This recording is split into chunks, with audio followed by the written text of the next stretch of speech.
Rise and shine. There's sports to talk about. I'm Elijah Campbell. He's Preston Thorne. She's Jen Jensen.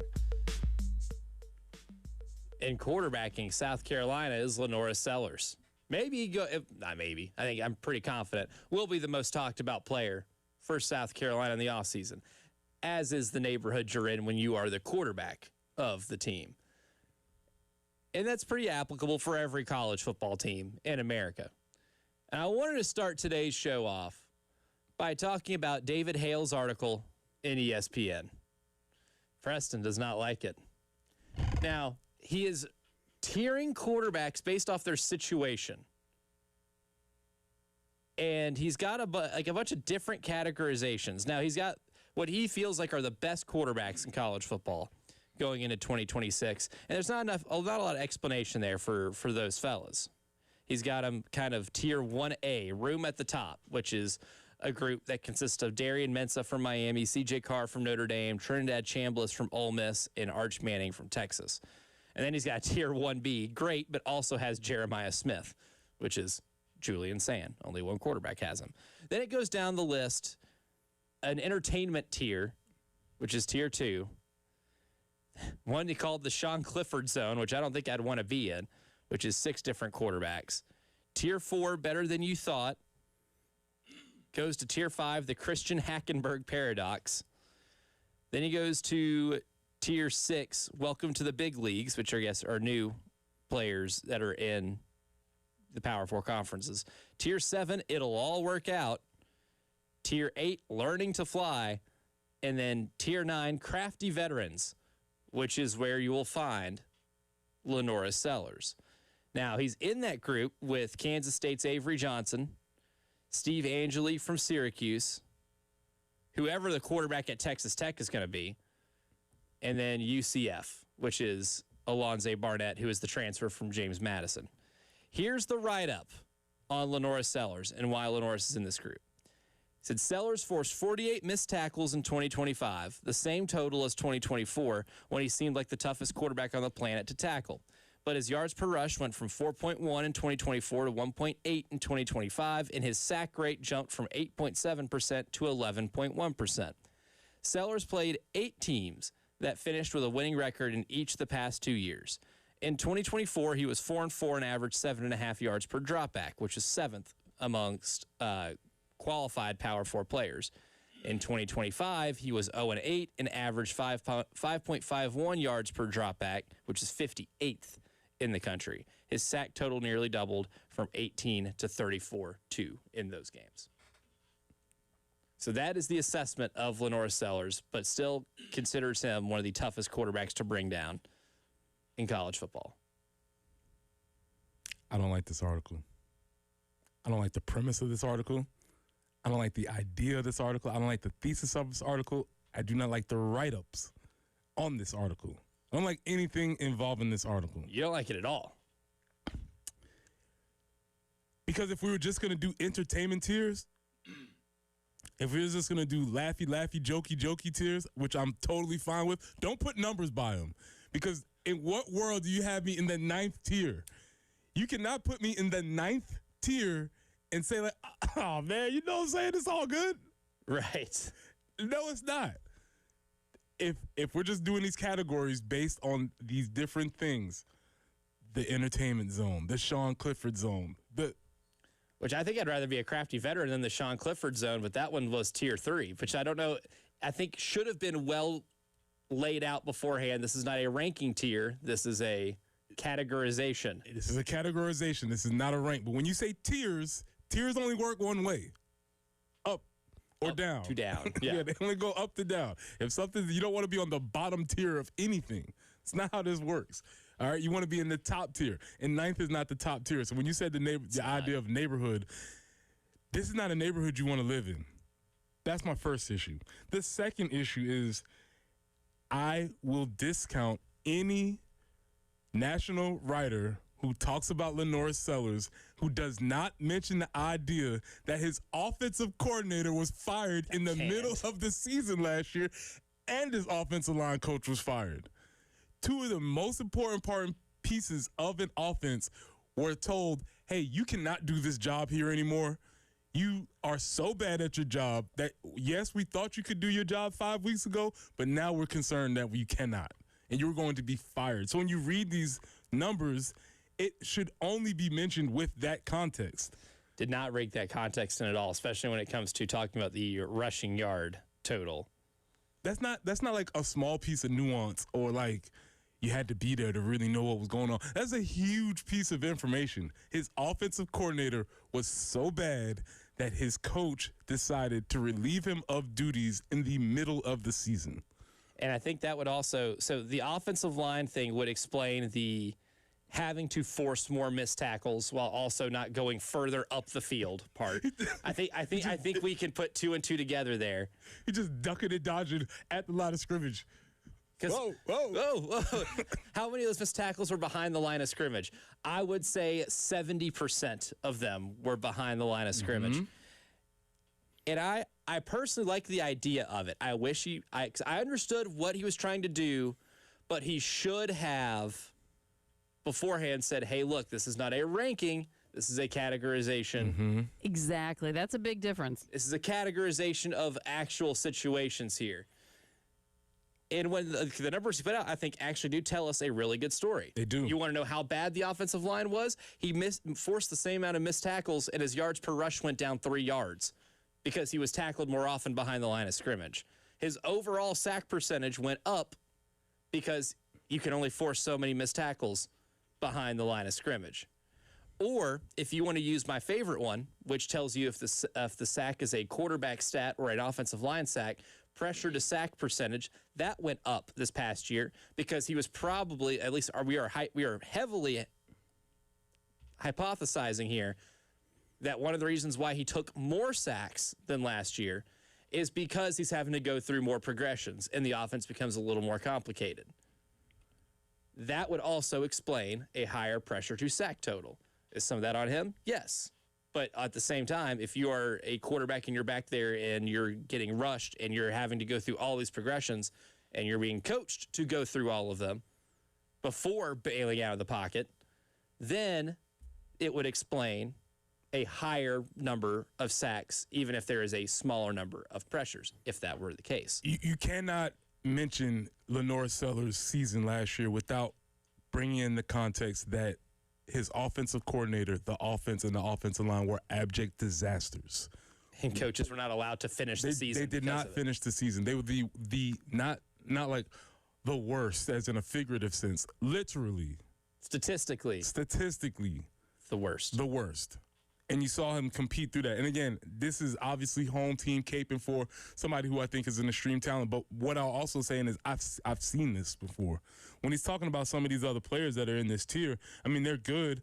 They're fine. I would say Avery Johnson is a serviceable quarterback, or Steve Angeli is serviceable. Obviously, he made Syracuse better, and their season went downhill when he got hurt. I get that. Mm-hmm. But ask Kansas State who they would rather have and get your answer. And that's the only exercise I would go through with each one of these. In fact, go all the way up the line and ask each one of these coaches, who would you rather have? Would you rather have the guy who's down here in tier 9? Or would you rather have, I don't know, Sam Levitt? I think we already had that answer because LSU attempted to get the guy that was down in tier 9. They settled for Sam Levitt. Miami, too.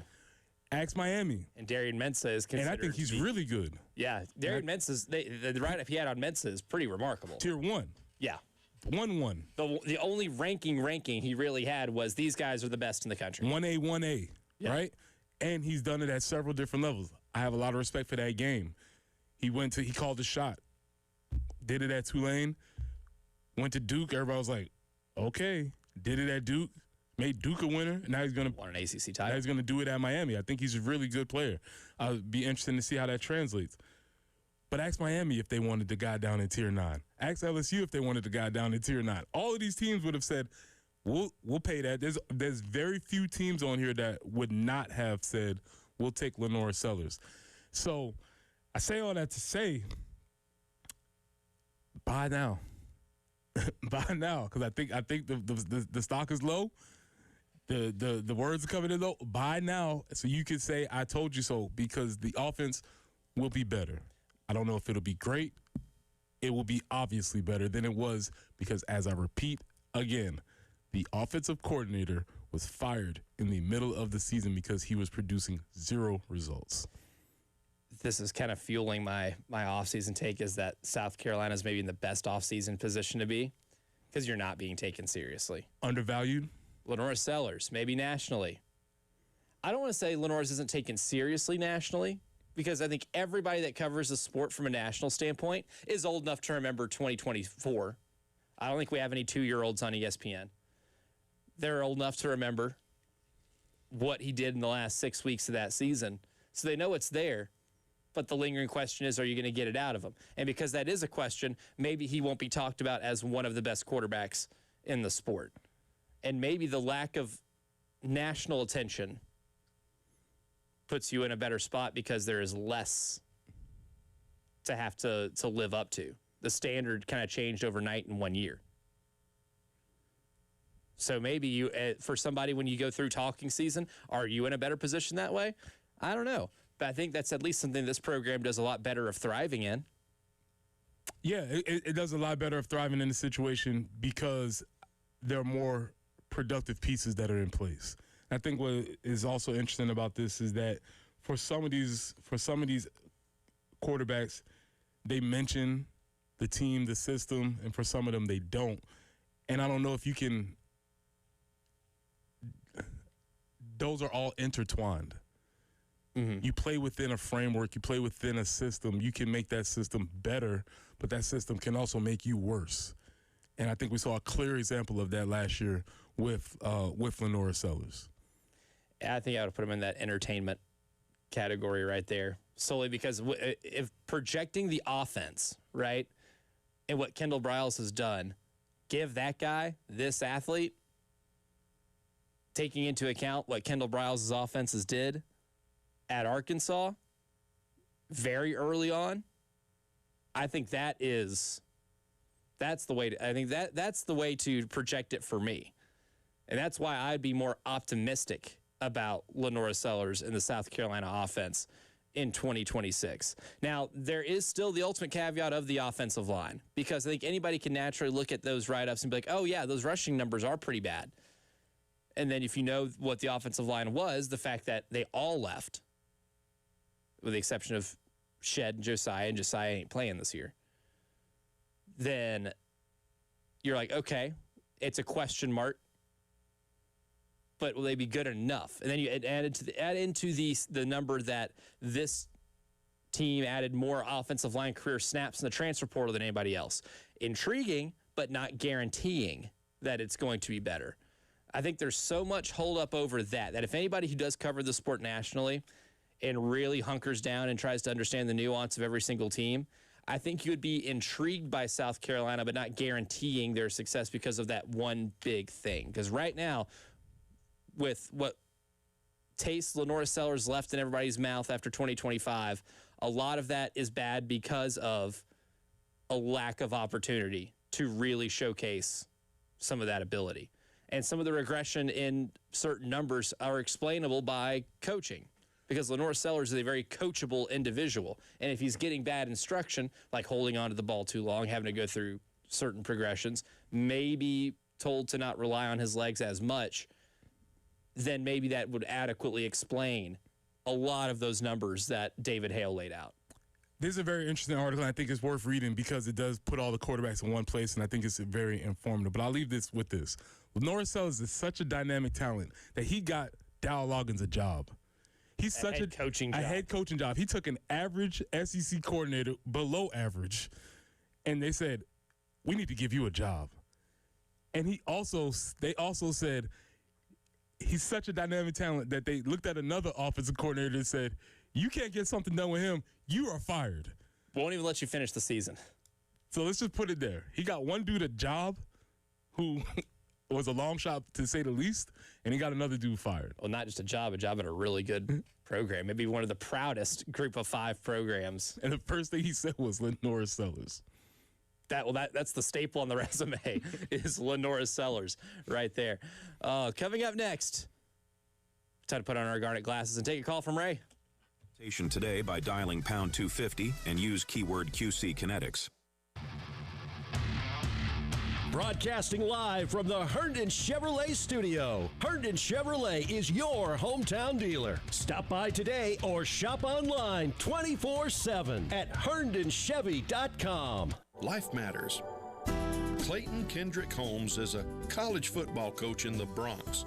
He led Division III Maritime College to an undefeated season, did it by teaching character, not just football skills.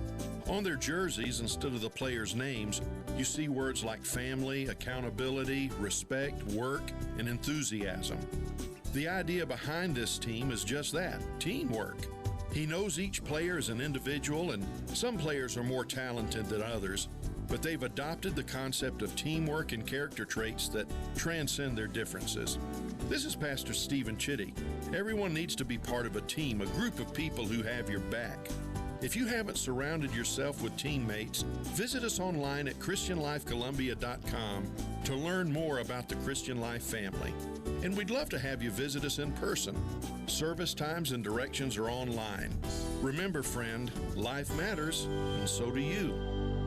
Hendrick. Why shop for a Chevy or GMC the way you always have when there's a better way? Shop the nation's #1 dealer group, Hendrick Chevrolet and Hendrick GMC. Thousands of car buyers across Columbia have switched to Hendrick for a larger selection, better pricing, and an easier buying experience. Plus, buy now but make no payments for 3 months. You don't have to shop the old way anymore. Experience the Hendrick difference. With approved credit, see dealer for details. At AAA Heating and Air, home comfort is their top priority. Call today to schedule a seasonal maintenance appointment. Let AAA Heating and Air qualified technicians put your mind at ease with a thorough inspection and cleaning of your heating and cooling system. Join their popular AAA Comfort Club to take advantage of extras like flexible visits, added discounts, and priority scheduling. Visit callAAAtoday.com to schedule an appointment. Tell them Preston on the Game sent you. AAA Air when you need us. AAA Heating and Air. Discover the Griffin difference. Griffin Pools and Spas is your headquarters for family fun and outside enjoyment. We offer Latham fiberglass pools, Imperial vinyl pools, above ground pools, spas by Bullfrog, Marquee, Tropic Season Generations, and swim spas, the Big Green Egg, all things Yeti and Turtlebox Gen 3, Ranger, and Grande Bluetooth speakers. We sell fun. Come see us and get summer ready today. Discover the Griffin difference. Family owned and operated for 50 years. Griffin Pools and Spas. We make you feel good. Hey guys, Wes Mitchell from Gamecock Central here to make sure your business and property parking lots are kept available from any unwanted cars taking up your spots with Schroeder's Towing. For instance, you're coming in hot to the game studios for your show and you park next door in an unauthorized lot with signage that was provided for free from Schroeder's Towing. Next thing you know, the show is in the books and your car is out of the lot. It really is that simple. That's a true story. Call Schroeder's today and keep those unwanted cars out of your lots. Online at schroederstowing.net. Just dial pound 250 and use the keyword tow truck. Schroeder's Towing, the best and fastest hookers in town. At Herndon Chevrolet, there's no need to wait a week for service. Our full team of technicians is ready to get your vehicle checked the same day. From oil changes to major repairs, we're here to keep you moving with expert care you can count on every time. Fast appointments, trusted repairs, convenient service, and a friendly team ready to help you. Only at Herndon Chevrolet. Herndon Chevrolet, Herndon makes you wanna smile. If you're tired of dealing with gas, noise, and costly maintenance, it's probably time to switch to steel battery power. Right now at Cato's Power Equipment, we have 65 steel battery tools like the GTA 40 hand pruner, the BGA 60 blower, and the KMA 135 Combi Power Head, each available with 2 free batteries for a limited time, giving you more runtime, less hassle, and up to $640 in instant savings. This deal is only available at Cato's Power Equipment, Columbia's home for the tools you need to maintain your turf. Visit CatosPowerEquipment.com.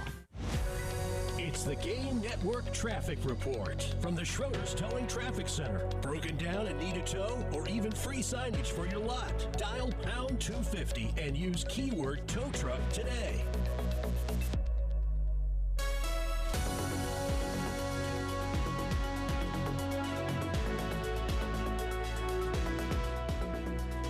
I-20 westbound before exit 101, vehicle fire where the right lane is currently blocked. In downtown Columbia, Hampton Street between Marion and Gray Street, we also have a report of an accident. Weather-wise, we're looking for some isolated thunderstorms this afternoon. That's possible. 87 for the high, 91, much of the same tomorrow. And maybe some afternoon or evening showers on Friday. 84 for the high. Right now, though, it is 71.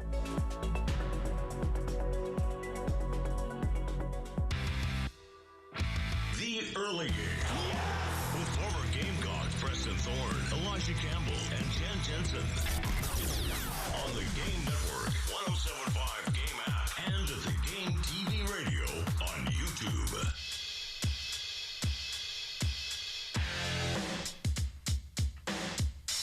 We're going to put on the garnet glasses and get our boy Ray on the show.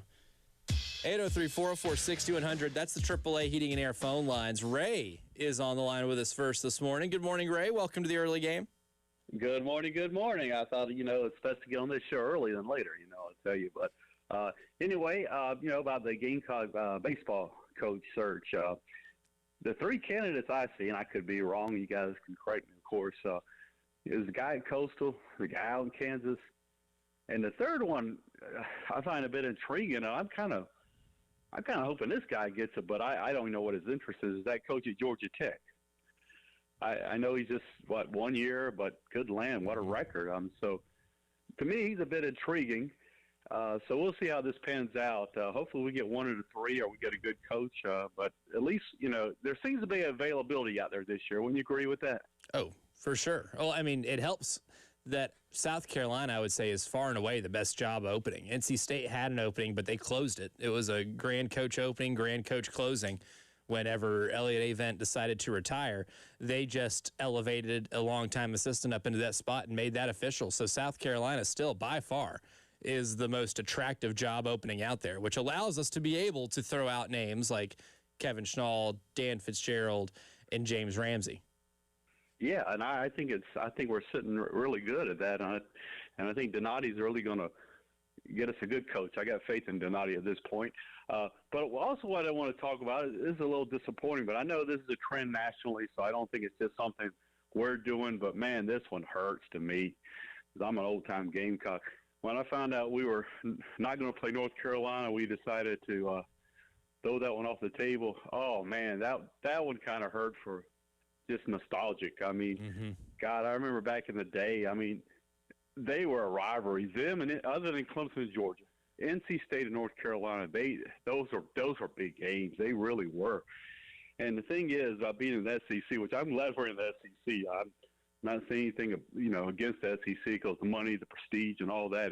It's fabulous. But man, in our 30-some years, we have not been able to really get a rivalry. I don't feel with anybody. I know some people feel the Kentucky game's a rivalry, but it just hasn't panned out as far as a rivalry other than maybe Georgia. And I kind of want to get your guys' take on that and how it does seem to be the trend, being we're going to be playing 9 conference games that you kind of get a couple cupcakes. But, man, taking North Carolina off the schedule, that one really hurt. But thanks a lot, guys. Yeah, appreciate the call, Ray. Yeah, as soon as South Carolina went to 9 conference games and the automatic Clemson game every year, I had a feeling that was going to be the end of any other big non-conference game outside of Clemson. And that is a trend that is happening all over college football right now. I think some coaches are equating the college football playoff and who gets in and who gets out as to being punished for scheduling hard, which I think is an incorrect look at it. You don't get punished for scheduling hard games. You will get punished for losing the bad ones. Texas is claiming, this year that, we scheduled Ohio State, we lost, and we didn't get rewarded for it. Well, you shouldn't if you don't win. It's not a disqualifier if you lose. Texas didn't get disqualified from the college football playoff because they lost to Ohio State. They got disqualified from the college football playoff because they had maybe one of the worst losses of any team that was on the bubble, and that was losing at a 4-8 Florida team that fired their head coach. Also, they won it one way, but you can't have it both ways, right? If you want to expand the playoffs, with that expansion of the playoffs is going to come the opportunities for more losses because the field is going to be wider. So they're operating on an old paradigm of, we can't lose any games. But if the playoffs are 24 or 48, whatever the thing is, then we're going to have to accept the idea that there will be 3, 4, maybe 5 lost teams if we're playing a confident schedule. If they want, because they keep pointing towards the NFL. Well, that's how the NFL works. But they don't want the NFL. See, they want to act like they want the NFL, but they don't want that. There's a lot of two sides in it here. Of course, of course. So yeah, that's a good and because that's a game that you look forward to. The helmets, the uniforms, all of that stuff, the pageantry, playing that team, the rivalry, the border. That's something that unfortunately will be dissipating as we move forward in college athletics. Yeah, it's the amount of risk that you take. No one wants to take that risk, even though the reward for it is still pretty good, and it would buy you some margin for error. Texas would have survived that Florida loss if they were to have won that Ohio State game. You don't get that luxury if you're playing Grambling or whoever it is, right? If you're playing UTSA, you don't get that luxury of margin for error. So it goes a few ways. Unfortunately, that's going to be a further trend here in the sport. But the Garnet glasses are on, so no need to pout for anything. And Preston, when you put your Garnet glasses on, the first thing you see, coaching search. These are Garnet microscopes, right? Binoculars. I'm looking out into the wild. I'm seeing things. The coaches starting to become clearer as I make a little bit of a focus because there is intel. I won't say reporting, and I continuously say this. I know nothing, but it seems as if things are moving towards some of those folks that Ray just mentioned, Kevin Schnall and Dan Fitzgerald, being very high at the top of what is I would say a step above rumor mill. I don't know what that next step is, but it's not rumor mill. It's not hearsay. Maybe it's like fodder or, something along those lines. Scuttlebutt. Yeah, this little scuttlebutt. That's the word I'm looking for right there. Because scuttlebutt is different than rumors anybody can spread. Scuttlebutt has to come from a place. A place. It comes from a place of authority. So it seems as if those things. So we're in the best part of the season right now. The playoffs are happening. The tournament's happening. And we are in the middle of a coaching search in which we seem to have some leverage. There's some want to and some leverage. So this is great. And this is the most fun part of the coaching search because I get to see how you do in tournament play. I get to see how you handle managing an NCAA tournament because I think whoever's going to be this coach is going to get them back there eventually. And when you get South Carolina there, ultimately you will end up being judged by how far you're able to advance in this thing. So if Kevin Schnall is able to get out of the Tallahassee Regional as a 2 seed in it, or if Kansas is able to avenge last year losing in the Fayetteville Regional by beating Arkansas and making sure they avoid slip-ups against, Missouri State and Northeastern, then I'm pretty excited about that. And you get to a super regional, and then you get to see where these guys advance. This is the really fun part of a coaching search. We've had discussions. Now we've gotten to narrow our focus and get to watch for specific teams and specific coaches here in this event. So this is part of the coach's search, and I think this is really important to mention. Kevin Schnall yesterday with Phil Kornblum. Phil? All right, he asked him about the job, which is a very fair question. Yep. Because your name is swirling around, you need to be asked. And I think this is what you get with Kevin Schnall. And I think this is an A1 answer. Let me preface this by saying I think this is an A1 answer. Kevin said that I have not talked with South Carolina about the job, I being him.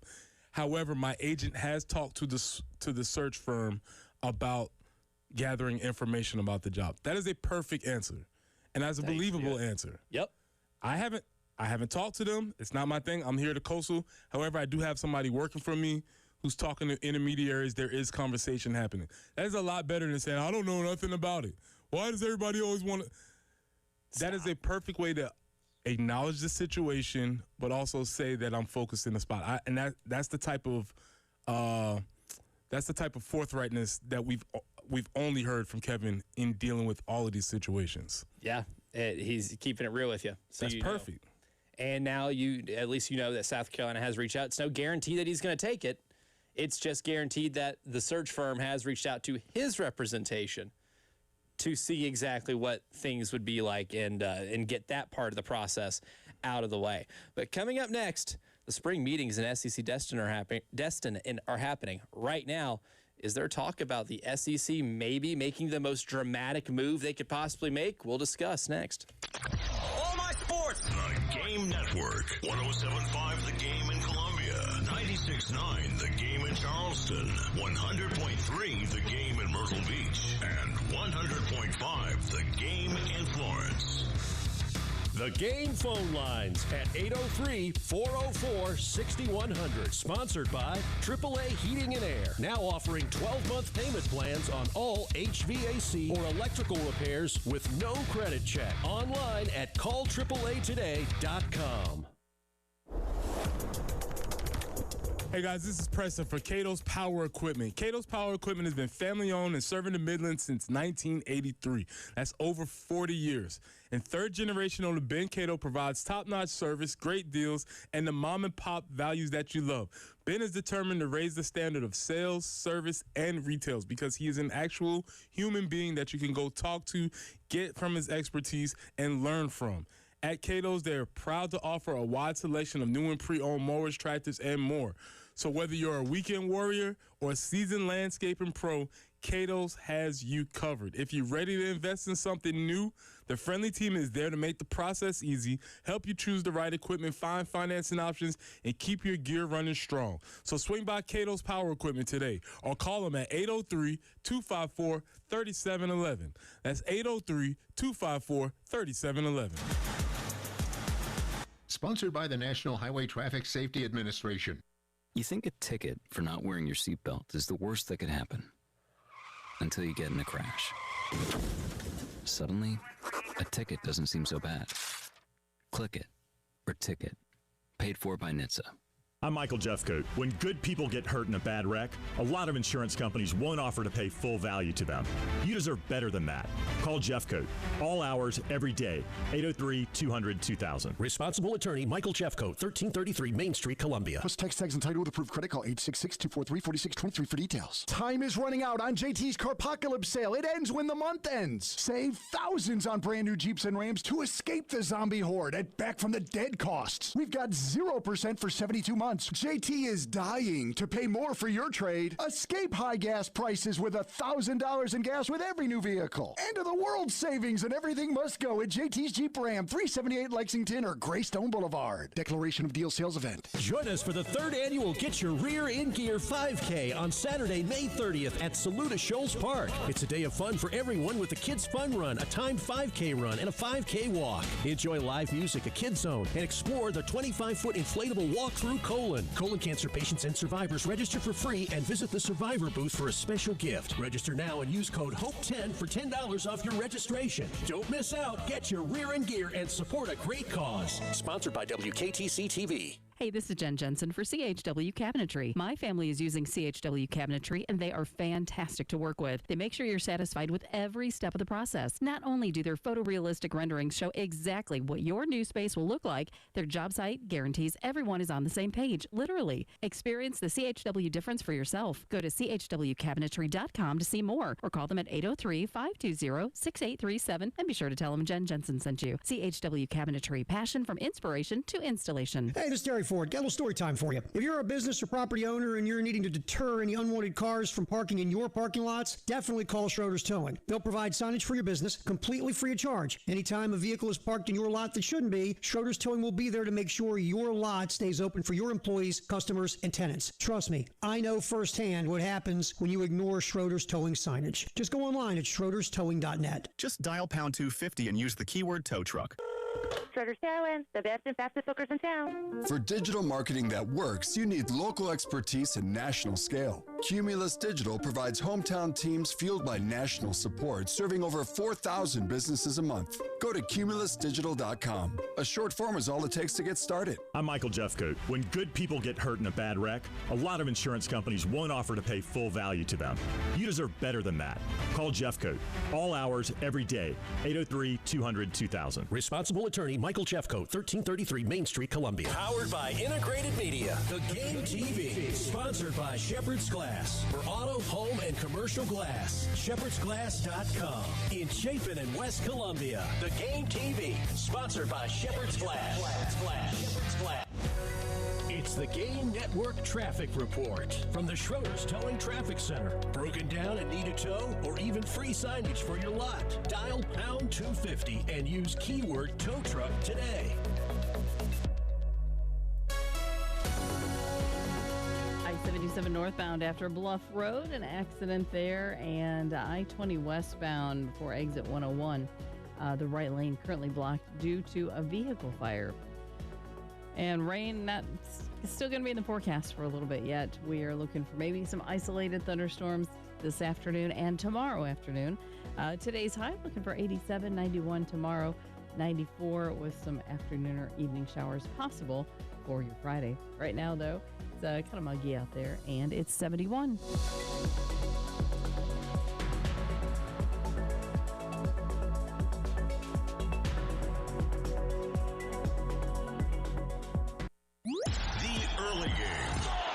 Former Gamecock Preston Thorne, Elijah Campbell, and Jen Jensen on the Game Network, 107.5 Game app, and at the Game TV radio on YouTube. Before we get to the scuttlebutt at SEC spring meetings down in Destin, we will go back out to the AAA Heating and Air phone lines. Our boy Marv's on the line with us right now. Good morning, Marv. Welcome back to the early game. Hey, good morning, guys and gals. Hope y'all had a good Memorial Day. I got a quick question for you. In the coaching search for baseball, is Donati looking at the roster structure of other teams, too, to see who the coach might be able to pull with him to come? Is that part of it? And the second part of the question is, do we want a coach that's only been coaching for 1 year with only 1 year on his 10-year to go at also? And I'll hang up and listen. Yeah, appreciate the call, Marv. It's a good question. I think roster construction in terms of how Jeremiah Donati might be looking at it, I don't have good insight into what it is he is looking for. I would give the administration credit that they are not letting a lot out of the house when it comes to what exactly it is they're looking for in certain coaches. But I would assume that he's going to look at how the talent on the rosters were acquired. Now, would it help to be able to bring some of those guys with him? Yeah, it's always a possibility. In today's college athletics, if you're poaching somebody's coach, if you go on the Coach Poach app, you might see a couple of names below, on that profile that say players likely to follow coach. Oh, I like that. And you're like, okay, that helps. But you have to be able to look a little further beyond into the future, too. Because I think that's one thing we've seen in college sports now, too, where a coach brings some of their players with them, and then once those players leave, they have a hard time replenishing the roster. So I think roster history might be a little more important, Marv, when it comes to looking at how a coach historically has been able to replenish. Harder to do that with a coach like James Ramsey at Georgia Tech or Kevin Schnall at Coastal Carolina or Steve Saban's at West Virginia because they haven't been there very long, right? For the 1 year guys that followed assistants, yeah, they had roles as assistant coaches to recruit and build the roster. But as a head coach, what does it look like? You miss out on that sample size, but that's why it takes a lot more work to find out exactly what those guys might have done as assistants, which players that were theirs that were recruited. A lot of digging is required. But I would say that plays a small part in judging where South Carolina is going to be looking at for this baseball job. I don't think it's irrelevant by any means. I think it plays a small factor in this. And to the second question about the coach in the Coach Poach app, how much experience do they have? The only intel we really have is that they are leaning towards a coach with head coach experience. Doesn't say how much or how long. Just says that they're head coach. So that's the intel that we have. I do hear your question, though, because Kevin Schnall would fall into that category of, yes, he does have head coaching experience, but he does not have a lot. What that could sway your decision one way or the other. Steve Saban falls in that same category. Yep. He has been around the game a lot. He's associate head coach. He's just now taking over. And I'm thinking that James Ramsey falls in that situation also. He does. Yeah, right? He absolutely does. So some of the better candidates in this particular pool, they do have head coaching experience, but they do not have a wealth of head coaching experience. Yeah, it's not a ton, right? Which is something to note too. But now those coaches that we did mention have been Very successful. But they've all been very successful. Like what Georgia Tech's doing this year is ridiculous. They are a buzzsaw right now. So you would have to take that if you were in the decision-making chair. That'd be your decision to make. You're weighing those pros and cons. Yeah, and I think that's maybe the hard part of doing this is so much of this is projection, right? Hiring any coach is part fortune-telling, part, trying to bring somebody in and bring in new leadership. But when it comes to the spring meetings in Destin, I think the big thing that is going to get people talking and people scared is the idea that the SEC may break away, may. That's the word I'm going to use, the word of the day, not just because that's the month that we're in, but they may do it. Now, Georgia President Jerry Moorhead went on a long diatribe over the weekend discussing the possibility of that happening because nothing else is happening in Congress. Congress hasn't bailed us out. But yesterday, too, this will be cut 4 Jen on today's list. Kirby Smart was kind of asked, I guess, about that particular topic, about the SEC breaking away and creating their own rules structure. And Kirby didn't necessarily seem to be too terrified of that idea. But I've said this for a long time to our president. I've been a huge advocate that if we can't find rules that everybody plays by, then we should, play our own. I'm not afraid of that. I'm not afraid to break away and say that our conference is strong enough to go out and have and play. I mean, like if we could actually function and it financially would make our programs more stable and we could support things financially. I'm talking about all the sports. And do by our own rules, I'd be all for that. I mean, I've been to this meeting now 10, 11 times, and it's frustrating at times to say, well, we can't do this because of litigation. We can't do this because of litigation. We can't do this because we'll get sued. We can't do that. And we're just trying to do things for the betterment of the sport and the betterment of the student athletes. And that's not curtailing what money they make. I'm not advocating that they make less money. I'm fine with what student athletes make. I'm trying to make it where it's as equal and as comparable footing for everybody, and it's not a race to the bottom, as they say. I have so many more questions than answers here. Number one, just by listening to that, do you have a plan for your new infrastructure to not get sued? Because if you did, wouldn't have you given that to other conferences and say, hey, we should do this. We should collectively bargain, which is going to be a way to stop a lot of certain lawsuits to happen. Maybe it doesn't stop everything, but that's a big part of this. But also, that clip right there is the type of hubris that the SEC has. They could just break away and do their own thing and say, well, if no one wants to follow the same set of rules, we'll just make our own. Because, yeah, everyone's going to follow yours that you made that are going to benefit your conference more so than anything else. This discourse is going around in Destin right now, and I don't think that's a game the SEC wants to play. Well, the problem with having this discourse in Destin is that only other SEC people are sitting around and so they're all going, yeah, you're right. We are stronger than everybody else. Don't you think so, Mississippi State? Yeah, we do. Don't you think so, South Carolina? Yeah. Vanderbilt, what do you think? I think we're strong enough.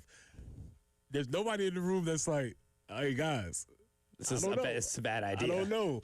So I just wonder how that conversation is happening, if there's any dissenters or anybody who's maybe just putting their hands up and say, hey, slow down, guys. Let's try and figure out what's happening, because obviously the landscape is changing. Maybe this is a proactive idea, but I don't know if you want to isolate yourself from the rest of the college athletics universe, because I don't know if that increases or decreases your value. That'd be a huge gamble that I'm not sure if that nice salary that everybody is provided here because of participating in the athletics ecosystem, I don't know if they're willing to risk that on behalf of rules and laws in the SEC. It is an unnecessary risk because there is more unknown in that than there is known. It's not like the SEC is in a terrible spot. You're still making a ton of money. You still have an incredibly rich television contract. Your athletic programs still do really well.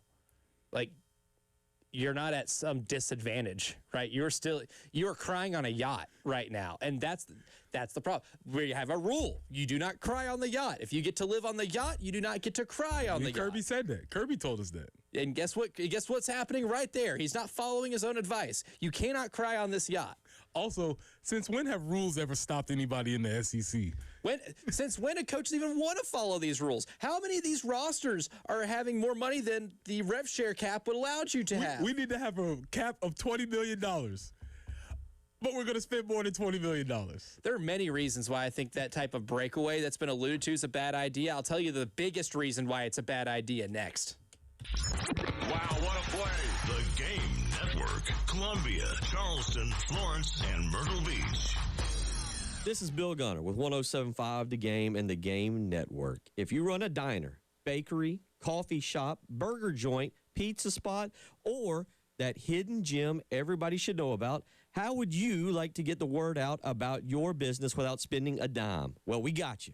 All you have to do is text your name, your business, and your phone number to 803-404-6100. That's 803-404-6100. And we'll be in touch. There's no catch. Times are tough, and we're here just trying to help you get folks in the door of your business. This is a Westwood One Sports Minute. The Oklahoma City Thunder are one win away from heading back to the NBA Finals. They took down the Spurs 127-114 in game number 5. In 5 games, 4 of them have been decided by double digits in this series. Not exactly how I envisioned this series playing out. Game 1 was awesome. It set the tone for everything, and then everything else has fallen short. Maybe in game number 6, the first real elimination game of the series, we get a closer to game 1 feel of that day.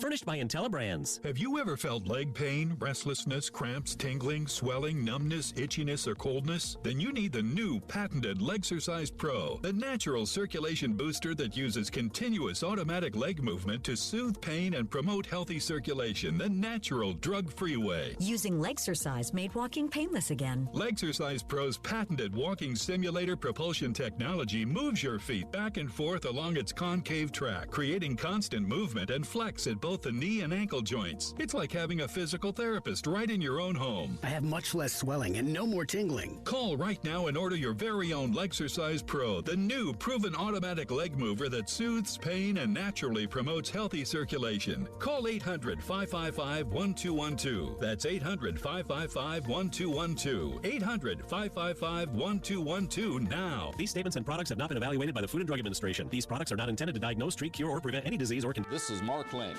Lindsey Graham is attacking me personally over mistakes I made more than 40 years ago because he knows this race is slipping away. But God used those mistakes to shape 4 decades of counseling, ministry, and helping people struggling with addiction to rebuild their lives. I look forward to helping all South Carolinians as I've helped thousands of addicts over the last 40 years. Vote Mark Lynch on June 9th for a better future for South Carolina. Paid for and authorized by Lynch for Senate. This is Mark Lynch. Lindsey Graham is attacking me personally over mistakes I made more than 40 years ago because he knows this race is slipping away. But God used those mistakes to shape 4 decades of counseling, ministry, and helping people struggling with addiction to rebuild their lives. I look forward to helping all South Carolinians as I've helped thousands of addicts over the last 40 years. Vote Mark Lynch on June 9th for a better future for South Carolina. Paid for and authorized by Lynch for Senate. Why'd I go to the doctor? Working on the farm, my heart kept skipping a beat. I didn't think much of it, but my daughters made me get checked out. Turns out I have atrial fibrillation, which increases the risk of stroke about 5 times. Symptoms like irregular heartbeat, heart racing, chest pain, shortness of breath, fatigue, or lightheadedness can come and go. But if it's AFib, the risk of stroke remains. If you have symptoms, contact a doctor. I'm so glad I did. Visit NoTimeToWait.com. Sponsored by Bristol-Myers Squibb and Pfizer. Pool days call for cookouts and lots of laundry. This Memorial Day at Lowe's, save $80 on a Charbroil Performance Series 4-burner gas grill, now just $199. Plus, get up to 45% off select major appliances to keep dishes, clothes, and food fresh. Having fun in the sun is easy with us in your corner. Our best lineup is here at Lowe's. Valid through 5/27. While supplies last. Selection varies by location. See associate or Lowe's.com for details. The Early Game. With former Gamecock Preston Thorne, Elijah Campbell, and Jen Jensen. On the Game Network, 107.5 Game app, and at the Game TV radio on YouTube. The main reason that the SEC creating its own individual college sports mechanism and quote-unquote breaking away from the NCAA would be what exactly? It would be that you are taking away NCAA championships, like national championships, off the table for every sport but football. The college football playoff is the only postseason event that is not run by the NCAA. The NCAA runs everything else. And I've heard the argument of, well, it's just them creating their own rules. They still would be part of the NCAA. I would challenge you to think about, if you were the NCAA and the SEC did that, would you allow them into anything? The answer is no. Why would you? They don't want to follow by your rules. They don't want to, even if your rules are barely enforceable. Do you think the SECs are going to be more enforceable? They're going to come up with the same problems the NCAA has. But if they break away and do their own thing, the NCAA, I can almost assure you, will not allow them to participate. These are people in suits. Yes, they are suits, but there are people in those suits. The schools outside the SEC, if you get to operate on rules that you make, that you just get to make up arbitrarily, why would anybody want to play you outside that conference if you have to play by different rules? If the SEC does their own thing and operates independently, I think you can kiss the Clemson games goodbye in every single sport, because why would they want to play those games? Same thing with Georgia, Georgia Tech, Florida, Florida State, Kentucky, Louisville basketball. If that goes away, good luck having that fly with fan bases. Good luck. Could you imagine if that happened here, Preston Thorne, and the rest of the NCAA basically boycotts the SEC because they went and did their own thing, how well that would go over? And I think just assuming the SEC going out and starting their own individual rules mechanism would just be contagious for everybody else to do the same thing, I think is just an unrealistic expectation. They have rules. They have SEC rules. They have things that have been put in place. Nobody wants to follow the rules that they have put in place. Nothing's stopping any of these people. They keep complaining. They keep complaining about the rules and all the college football is out of control. Hey, you can follow the rules that you have put in place, but they don't want to because those are restrictions. And restrictions don't allow you to do whatever you want to do. And Bad recommendations. That's a tough sign. It's hard to put restrictions on yourself, and that's the issue that is here. We'll see how this goes. It feels like it's a lot of bluster. It feels like it's a lot of pounding your chest. I don't know if the SEC maybe is over leveraged their position or has a different perspective of where they fit in the college ecosystem. Obviously, they are one of the top two players, but I don't know that if they remove themselves that there won't be something else to fill that vacuum. Obviously, I'm an SEC loyalist, so I would be definitely interested. But there's a whole wide country out there that I don't know if they weren't part of the ecosystem, the greater ecosystem. I don't know if people would pay as much attention. That's a risk that I don't know if they're willing to take. Especially if we're going to have multiple national champions every year in every sport. There's the SEC champion, and then there's the national champion. And you can't just say, well, the SEC's the one's the true champion because you never got to play him on a field, right? Then we're going to end up having just it will be a lot more ridiculous of an ecosystem we have right now. Oh, it'll be like boxing. It will. The WBO champion. Got so many different, national world champions that to the point where the title means nothing anymore. And then, because what will happen is once the SEC has a division, then there's going to be folks within the SEC that are like, I don't like this. Oh, and there's going to be rules being broken there, too, because the SEC as a league, too, historically has had plenty of people not follow the rules. Have you heard of someone named Will Wade?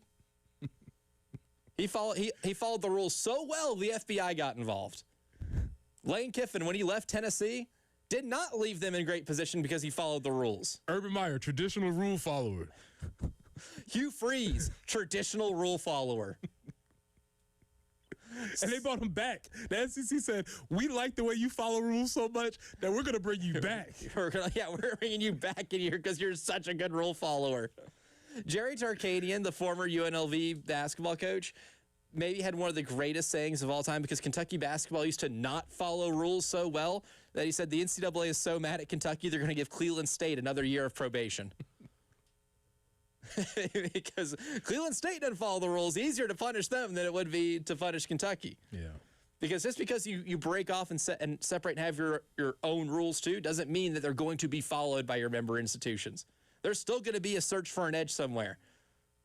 And we already have them, yes. And here's the issue that we're in right now. And Ross Dellinger for Yahoo has done a good job of reporting this, that there's millions of dollars in NIL deals, maybe hundreds of millions of dollars in NIL deals that are probably going to be rejected by the College Sports Commission. But the schools are in a bad spot because guess what? They already promised those players that money. And you know what? We're going to do it anyway. We're going to do it anyway. We don't care about rules. They don't. They don't. It's the most college sports thing on planet Earth. What we do care about? A visit from a friend, Jim Mora. Come on, man. That's next. Broadcasting live from the Herndon Chevrolet studio. Herndon Chevrolet is your hometown dealer. Stop by today or shop online 24/7 at herndonchevy.com. All right, summer almost here. Weather is there. You might have been working out all year and you're not getting the results that you're used to. Well, take a breath. You can visit Dr. Dan Baltnight at the Men's Clinic. Dr. Dan Baltnight is a respected local physician and help you get to the bottom of whatever it is that you're feeling. This isn't some nameless, faceless online clinic that you send your information to and they spit your numbers back at you. You never get a chance to talk to a human being with a pulse. Dr. Dan Baltnight and the Men's Clinic will help you come in, find a non-threatening, comfortable environment where they will listen to your concerns. And when you visit, you'll get your first initial consultation absolutely free. Come in, get your T-levels checked by Dr. Dan Baltnight at the Men's Clinic. So don't wait. Call him at 803-875-MENS. That's 803-875-MENS. Or you can visit him online at mensclinicsc.com. Sponsored by the National Highway Traffic Safety Administration. You think a ticket for not wearing your seatbelt is the worst that could happen until you get in a crash. Suddenly, a ticket doesn't seem so bad. Click it or ticket. Paid for by NHTSA. Powered by Integrated Media. The Game TV. Sponsored by Shepherd's Glass. For auto, home, and commercial glass. ShepherdsGlass.com. In Chapin and West Columbia. The Game TV. Sponsored by Shepherd's Glass. Shepherd's Glass. I'm Jason Reynolds. You may wonder if you're better off hiring a big corporate law firm with hundreds of lawyers, or should you go local? I'm Stephen Samuels. With the Samuels Reynolds Law Firm, you get me, or Jason, or Michael, or David. You have your own lawyer who can go toe-to-toe with anybody from big law to big insurance. Here's how you know. Call 803-779-4000. You won't get a robot. You'll get Abby or one of our other wonderful people taking your call. Samuels Reynolds. True injuries, true lawyers. Plus text tags entitled with proof credit. Call 888-320-6359 for details. The carpocalypse is almost over at JT's Kia. It ends when the month ends. Save thousands on brand new Kias to escape the zombie horde at back from the dead cost. JT's got 0% for 72 months. JT is dying to pay more for your trade. Escape high gas prices with $1,000 in gas with every new vehicle. It's the carpocalypse at JT's Kia, the sale to end all sales. JT's Kia, I-77 Killian Road or Greystone Boulevard. Kia Summer Sticker Sales Event. Elijah Campbell here from 107.5 The Game, and spring cleaning meets hosting season with Zerorez. Get carpets cleaned for just $35 per room, and stairs are now only $35 too. Plus, take $50 off that air duct cleaning by mentioning 107.5 The Game. Look now at ZerorezColumbia.com and get guest ready today. Powered by Integrated Media. The Game TV. Sponsored by Shepherd's Glass. For auto, home, and commercial glass. ShepherdsGlass.com. In Chapin and West Columbia. The Game TV. Sponsored by Shepherd's Glass. It's the Game Network Traffic Report from the Schroeder's Towing Traffic Center. Broken down and need a tow or even free signage for your lot. Dial pound 250 and use keyword tow truck today. Still working that earlier vehicle fire I-20 westbound there at exit 101 where the right lane is blocked. On I-77 southbound there at Bluff Road, the right exit ramp is blocked, so may need an alternate route there. And Shop Road near South Beltline Boulevard, also a report of an accident. Could see some isolated thunderstorms rolling in this afternoon, again tomorrow afternoon. Today, we're looking for a high of 87, up to 91 tomorrow. By Friday, 84, maybe some afternoon or evening showers. And far as the weekend goes, could still see a couple scattered thunderstorms on Saturday. Right now, 71. Your home for the Gamecocks. 107.5 The Game. WNKT Eastover, Columbia. A Cumulus media station.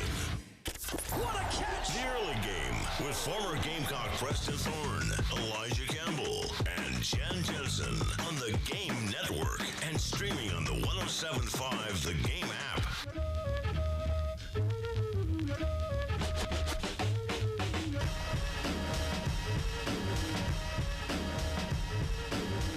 Hour number 2 of the Early Game starts right now. I'm Elijah Campbell.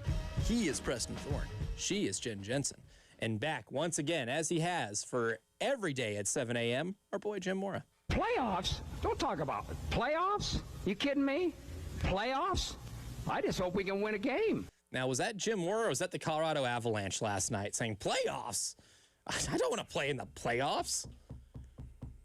Meltdown warning. Oh, boy. Has now turned into meltdown aftermath. Oh, boy. Because when Vegas scored that second goal in the third period and it was 2-0, I said, buddy, it's over. Nathan McKinnon scored a goal. I'm like, okay, whatever. You're not going to end up tying this thing up. It was too little, too late. And a team that dominated the regular season plays a team that lost more games than it won in the regular season in a conference finals and completely fell apart. Got swept. That is maybe the most shocking series result we are going to have these entire playoffs. Now, you forewarned me, maybe us, the general public who's not necessarily plugged into NHL, but comes around during this time, during the Stanley Cup playoffs. You did warn us that it just because you win a bunch of regular season games does not necessarily mean that you will win the Stanley Cup. However, I don't expect that team to get swept. That's the worst part. Not just that they lost, because there are plenty of President's Trophy winning teams, which is the award given to the team that gets the most points in the season. It's almost stigmatized to win that because it's very rare that the team that wins the President's Trophy wins the Stanley Cup too. But I don't see meltdowns like that happening. I think the how is just as bad as the what in this scenario. Now, I also need you to help me with another very hockey thing that happened. My understanding of this is that Vegas fired their coach, I don't know, the last week of the season? Yeah. I'm telling you, the NHL is the worst when it's like head coach hiring, firing, and recycling. They did it all. And retread. They fired their head coach at the end of the season, and then they hired a classic retread. He was not in the building. Usually you fire somebody, and this is in most pro sports, right? You fire somebody late in the season, and usually it's an interim that takes you the rest of the way. They brought in John Tortorella, who has coached like 6 different teams in his career. And again, cursory understanding, not the most likable dude. Maybe the most unlikable coach in the history of the National Hockey League. And those coaches have edges to him. But he's getting it done. He's somehow getting it done. That man has lived off of his 2004 Stanley Cup championship with Tampa Bay for his entire career because he's gone everywhere else and failed. Everywhere else. Back to New York, failed. Philly, failed. Columbus, failed. And now he's in Vegas, and he has a veteran team, and for some reason he has struck the fear of God in them to go out there and actually finish games. I don't know how that's happened, but this is something that only can happen in the NHL. You say that, but as you was talking about all of those failures, all I heard was Mike Brown. Ooh. I just heard the guys like, give him another shot. He'll get it right eventually. Mike Brown, John Tortorella. Retreads that are taking their team to the finals. I don't think Mike Brown has the unlikable part of it. He is very likable. And I think that's his gig. Yeah. I think he's just a good hang. Good hang, great schmoozer. Get him a job. So I get that. But this is fascinating. So the Vegas Golden Knights are in. They are in the Stanley Cup final. And they're awaiting Montreal and Carolina. Carolina now has a 2-1 edge in that series. They've won the last 2 games in overtime. You feel like they've gotten control of the series now? It was a little bit shaky. Do you feel like they've stabilized the atmosphere around there? I will say you can breathe easier because you have a game advantage now, but I don't know about stabilized because both those games went to overtime. Okay. And overtime, even in the playoffs, still kind of a crapshoot. It's very much a crapshoot in the regular season because they play 3-on-3, which way more entertaining, but entertaining in a different sense. The stakes of an NHL overtime game being so high in that every shot, you're going to hold your breath on every shot on goal, or anytime somebody gets a breakaway, or what they call a high danger chance. Those are so exciting, but because it is 5-on-5, it is a lot more physical. There are fewer shots on goal in overtime periods in the playoffs than they would be in the regular season, but it still is a little bit of a crapshoot. The Canadiens are just they're in a weird spot right now because I think it kind of hinges on how well their goalie plays night in, night out. They never win the shots on goal battle. It's the weirdest thing. I've rarely seen them win the shot on goal battle in any of these playoff games, but the games in which their goalie stands on his head, Jakub Dobáš, when he stands on his head and plays remarkable, they win. And like in I think it was game 2 that they lost, he gave up 2 incredibly cheap goals just through the wickets. I know our boy Ukko-Pekka Luukkonen is not with us anymore in the playoffs. I understand that, but Jakub Dobáš is maybe a solid replacement. He's a replacement because he's actually fun on the ice. He is a human magic 8-ball. Okay. As a goalie. That's not what I would want out of my goalie, though. It's not. No, it's not. It's shake him up. Okay, what Dobáš are we getting today? And it's like SportsCenter top 10 highlight save. Oh, that's awesome. Well, let's shake it up again. Let's one roll through his pads. Not top 10. Not top 10. This guy is as wildly inconsistent and mind-numbing to watch. It is kind of fun from a viewership perspective if you don't have a dog in the fight. Because he is maybe out of all the softest goals I've seen given up in this entire playoff run, he's given up maybe three or four of them. But he also made the save of the playoffs so far in the last series. So and there'll be games. I think it was the game 2 nights ago. So game 3 they lost in overtime, and it was a close loss, right? It was a 3-2 loss. So they only gave up 3 goals in the game. But if you look and see how he played, he made some great saves, and he stopped 35 of 38 shots. He got peppered, right? In contrast, Freddie Anderson for the Hurricanes only saw 13 shots on goal. That's how the Canadiens have operated, and it's not a great way to operate. I love everything that they do except that. They will go through large stretches of the game without putting anything on the net. And they're banking on my boy Jakub Dobáš. I like that name. I know. Very Eastern European. But they're banking on him to bail them out in a lot of these games. Not ideal. And if you're banking on Victor Wembanyama to bail the San Antonio Spurs out last night, you'd have been sorely disappointed. He's human. He is human. He had a bad game. For the first time in this series, we're now 5 games into this thing. Thunder have taken a 3-2 lead after winning 127-114 last night. For the first time in this series, I can look and definitively tell you that Chet Holmgren thoroughly outplayed Victor Wembanyama. And if that happens, you get what you got last night, and the Thunder will cruise. But that was a combination of Chet being really good last night and Wemby being especially bad. Wemby going 4 for 15 from the field. He wasn't the only one that had a stinker offensively. De'Aaron Fox was 4 of 15 from the field. Devin Vassell was 2 of 11 from the field. The team shot 12 for 41 from 3. So they made 12 3-pointers on 41 attempts. Oklahoma City's bench alone made 8 threes in that game. They almost made more threes with their bench unit than San Antonio did with their entire team. But that's what they do, though. That's their thing. That's what makes them dangerous. And if you just go back and look at the bench scoring, Alex Caruso had 22. Kenrick Williams, who has barely played in this series, scored 8. Cason Wallace added in an additional 7. It wasn't like a game 3 type output where the bench unit scored 76 points, but it was still a pretty high number. That's true also, but Jared McCain started last night.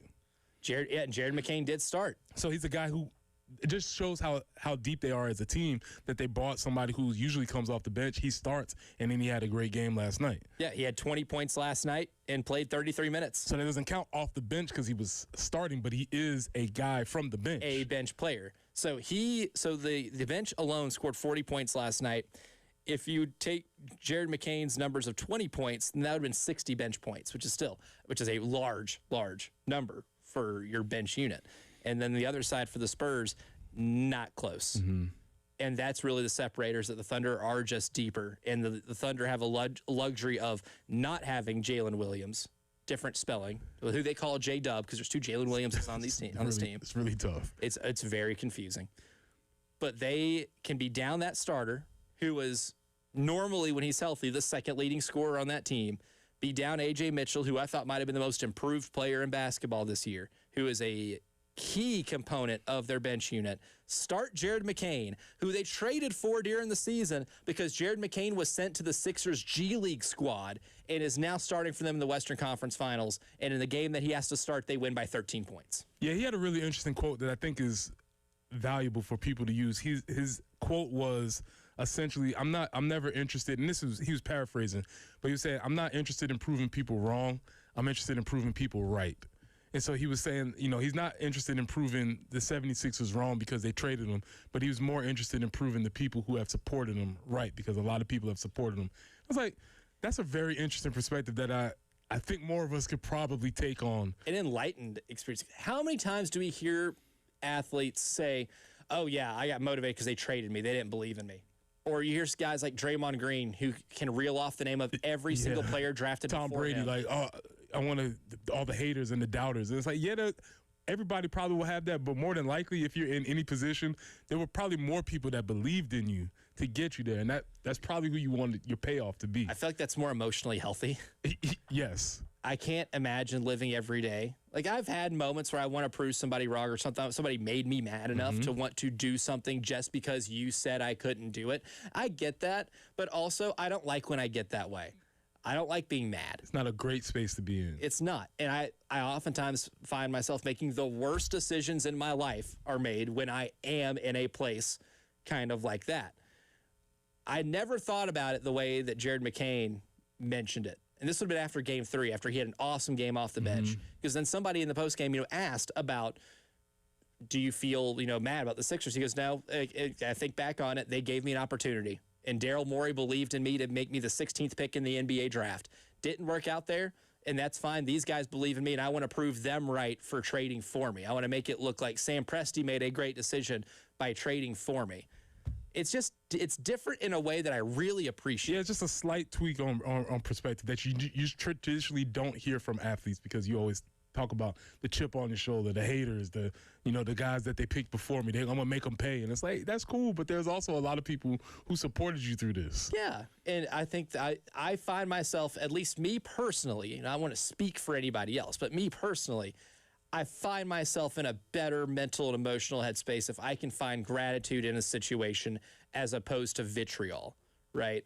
And I never thought of it that way, or never thought of it being applied that way until I heard Jared McCain talk about it, and I applied it to my own life. And I'm like, when was the last time a player said something in a press conference that made me get really deeply introspective? The answer is never. Never. Ever. I thought it was fascinating. I thought it was very, very fascinating. Yeah, interesting look into the mind of one of the NBA's most interesting players. See his TikTok, for example. I can't help but love the guy. I can't. He's one of my favorite players in basketball. I love the guy so much. Yeah. Yeah, for sure. He's very, very, very much a breath of fresh air, I would say, as a player. But OKC, have they figured out the Wemby puzzle?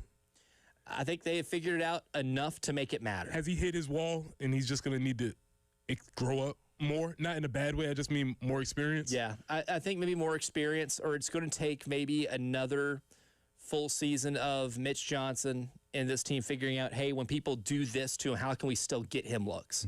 Because he didn't take many shots in that first half. And I don't know if it's because they played him differently. The Thunder just threw bodies at him all night, doubled him, made him have to get rid of the ball, make him become a passer. And Wemby's not there as a passer yet. Wemby makes the right passes. He's still a little off target. He's not hitting shooters, in rhythm to where they can catch and shoot in a fluid motion that would make it go in. The most efficient shot in the NBA and in most of basketball is that catch and shoot three. Outside of, layups and dunks, which are obvious. The catch and shoot three is one of the most efficient shots that you can get, one of the goals of each possession. But it only works if you throw it in the shooter pocket where they can catch and shoot in one quick motion. You watch Wemby do kickouts, a lot of times the shooters are catching it at their ankles or they're having to jump up and catch it, and then you're out of rhythm. You are much more likely to miss if you're having to jump and catch the ball or reach at your ankles and then look up and see if you're open and then shoot. He still has to be more accurate. He makes the right passes, just maybe not accurately just yet. That's kind of the next step in his game. But coming up next, it's the early game morning meeting, more graduations, and we're going to party like it's 1999, and we'll tell you why next. All my sports. The Game Network. 107.5 The Game in Columbia. 96.9 The Game in Charleston. 100.3 The Game in Myrtle Beach. And 100.5 The Game in Florence. We have a new way for you to call the AAA Heating and Air phone lines. Just dial pound 250, and when prompted, punch in the keywords, the game. And that's it. Again, pound 250 with the keywords, the game. Broadcasting live from the Herndon Chevrolet studio. Herndon Chevrolet is your hometown dealer. Stop by today or shop online 24/7 at herndonchevy.com. Now, a lot of problems can be bothering you in life, like for Victor Wembanyama in San Antonio. How to get him the ball to where he can score. It's a complex issue that they need to figure out quickly if they want to keep playing basketball. John Ecton and his team at the Ecton Law Firm can't help Mitch Johnson and company with that issue, but if they were having tax issues like personal income tax issues or business tax issues, way more equipped to be able to help them with that, and they'd get them out of that jam fast. 803-771-9800. It's the number to call to where if tax issues are the thing that's bothering you, that is something that seems insurmountable, like you're in that IRS maze, Ecton Law Firm is here to help you out. Use that number at 803-771-9800 to set up that free consultation, which is the first step to finding out which local solutions that have been proven can help you get out of your jam. That's the number to call. You can also visit them at ectonlawfirm.com. That's ECTON lawfirm.com. Hi there, this is Steve Ard with Local Waste Service. The Ards have been in the waste business for over 60 years, and I want to introduce my new waste company, Local Waste Service. We are a locally owned company that provides front-end, roll-off service for all your waste needs. We also do recycling and compactors, so look us up at localwastesc.com. That's localwastesc.com. Where your trash is our business. If your lawnmower sat all winter, you're running out of time to get it ready for spring. Now for a limited time, Cato's Power Equipment is offering special spring service pricing with push-more tune-ups starting at $100 and zero-turn services starting as low as $200. Let Cato's get your equipment tuned up and ready for the mowing season ahead. Need help getting your mower to us? Pickup and delivery starts at just $50. Don't wait. Call or stop by Cato's Power Equipment today and get your mower ready before the grass takes over. Visit catospowerequipment.com. Powered by Integrated Media, The Game TV. Sponsored by Shepherd's Glass. For auto, home, and commercial glass. ShepherdsGlass.com. In Chapin and West Columbia. The Game TV. Sponsored by Shepherd's Glass. Shepherd's Glass. This is Larry Leitner, owner and founder of Midstate Roofing. And for nearly 30 years, we've continued to be the proven leader in the roofing and waterproofing industry. Midstate Roofing's proven history is your assurance that our professionals at Midstate Roofing will provide the proper advice, service, and results to the needs of your facility in a manner both safe and pleasing to your operation. From high-rise to hospitals, manufacturing to industrial, Midstate Roofing designs and installs bonded systems with a protective guarantee that will keep your operation dry and running long into the future. 24 hours a day, 7 days a week. And this is Blake Leitner, reminding you to protect that roof with a maintenance contract. Call me today at 803-356-1919 or online at midstateroofing.com. That's midstateroofing.com. You'll speak to an on-call technician after hours or a Midstate Roofing staff member during hours at 803-356-1919 or online at midstateroofing.com. And as always, Tell them, Mid-State Twins. If you have a leak, let Mid-State Roofing take a peek. Hendrick. Why shop for a Chevy or GMC the way you always have? Shop the nation's #1 dealer group, Hendrick Chevrolet and Hendrick GMC. Buy now, but make no payments for 3 months. Experience the Hendrick difference. With approved credit, see dealer for details. Are you calling your IT company over and over for the same issue, getting passed around to people who can't help? Or worse, getting hacked after being told you were protected? That's not normal. At IntelliSystems, real engineers answer the phone live, resolve issues quickly, and explain things in plain English. If something feels off with your current IT provider, it probably is. Call IntelliSystems today and see what better IT support should actually feel like. IntelliSystems.com. It's the Game Network Traffic Report from the Schroeder's Towing Traffic Center. Broken down and need a tow or even free signage for your lot? Dial pound 250 and use keyword tow truck today. I-77 southbound at Bluff Road. That's exit 5 on I-77 southbound. An accident there. Still working I-20 westbound before exit 101. There is a vehicle fire slowing things down. 87 today, 91 tomorrow. Both days we're expecting some isolated thunderstorms. Right now, fair skies. It is 71.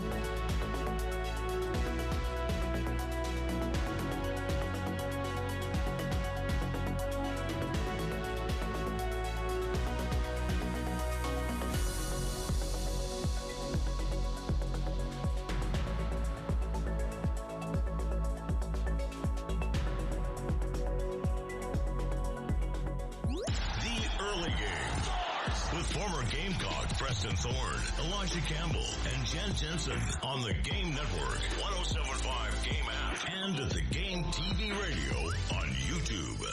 Say 2000 party over, out of time. So tonight I'm gonna party like it's 1999. Am I on the radio or am I in my mom's minivan when she's taking me to school? I don't know. I can't tell the difference right now. I've been taken back in time. Banger. Always a banger. My mom loved Prince. Listen, I listened to so much Prince growing up. Seriously? Yeah, Mom was a huge Prince fan. Huge. That's big. I heard that song a lot growing up.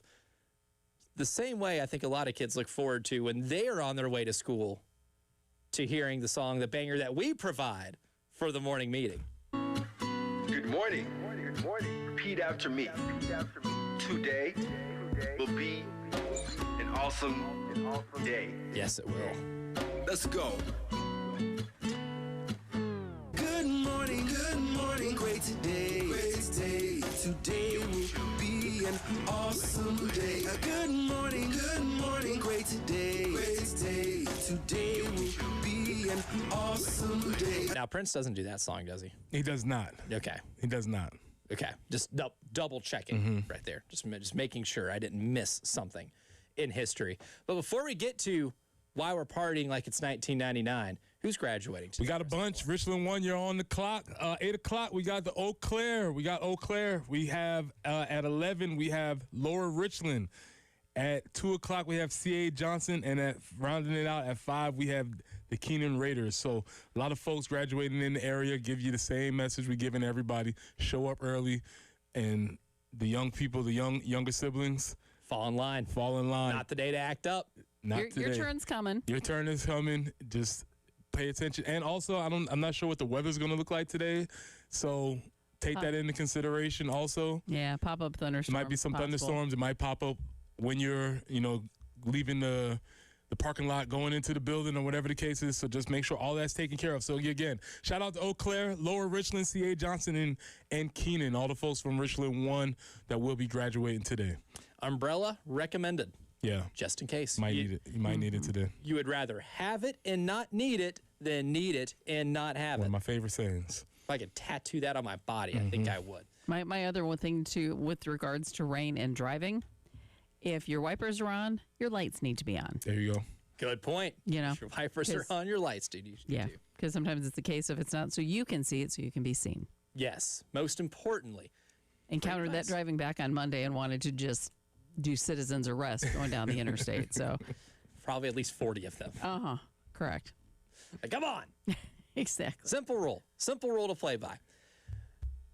But the reason we're partying like it's 1999 is because the New York Knicks are in the finals for the first time since 99. The world has changed a lot since then. So not only are the Knicks back in the finals, there's a very weird South Carolina Gamecock parallel here, too, that we'll get to later on. But first, just to set the scene here, we want you to know exactly what MSG might have looked like. Well, one of the big things you always see MSG is they go down Celebrity Row and they look at all the people that are at the game and all the superstars and megastars of the courtside, because the Knicks have a very famous celebrity fan base. Some folks who are diehard, some folks who are bandwagon in the case. But we have a clip from 1999, and I just want you to listen to maybe how celebrity has changed or not since 1999.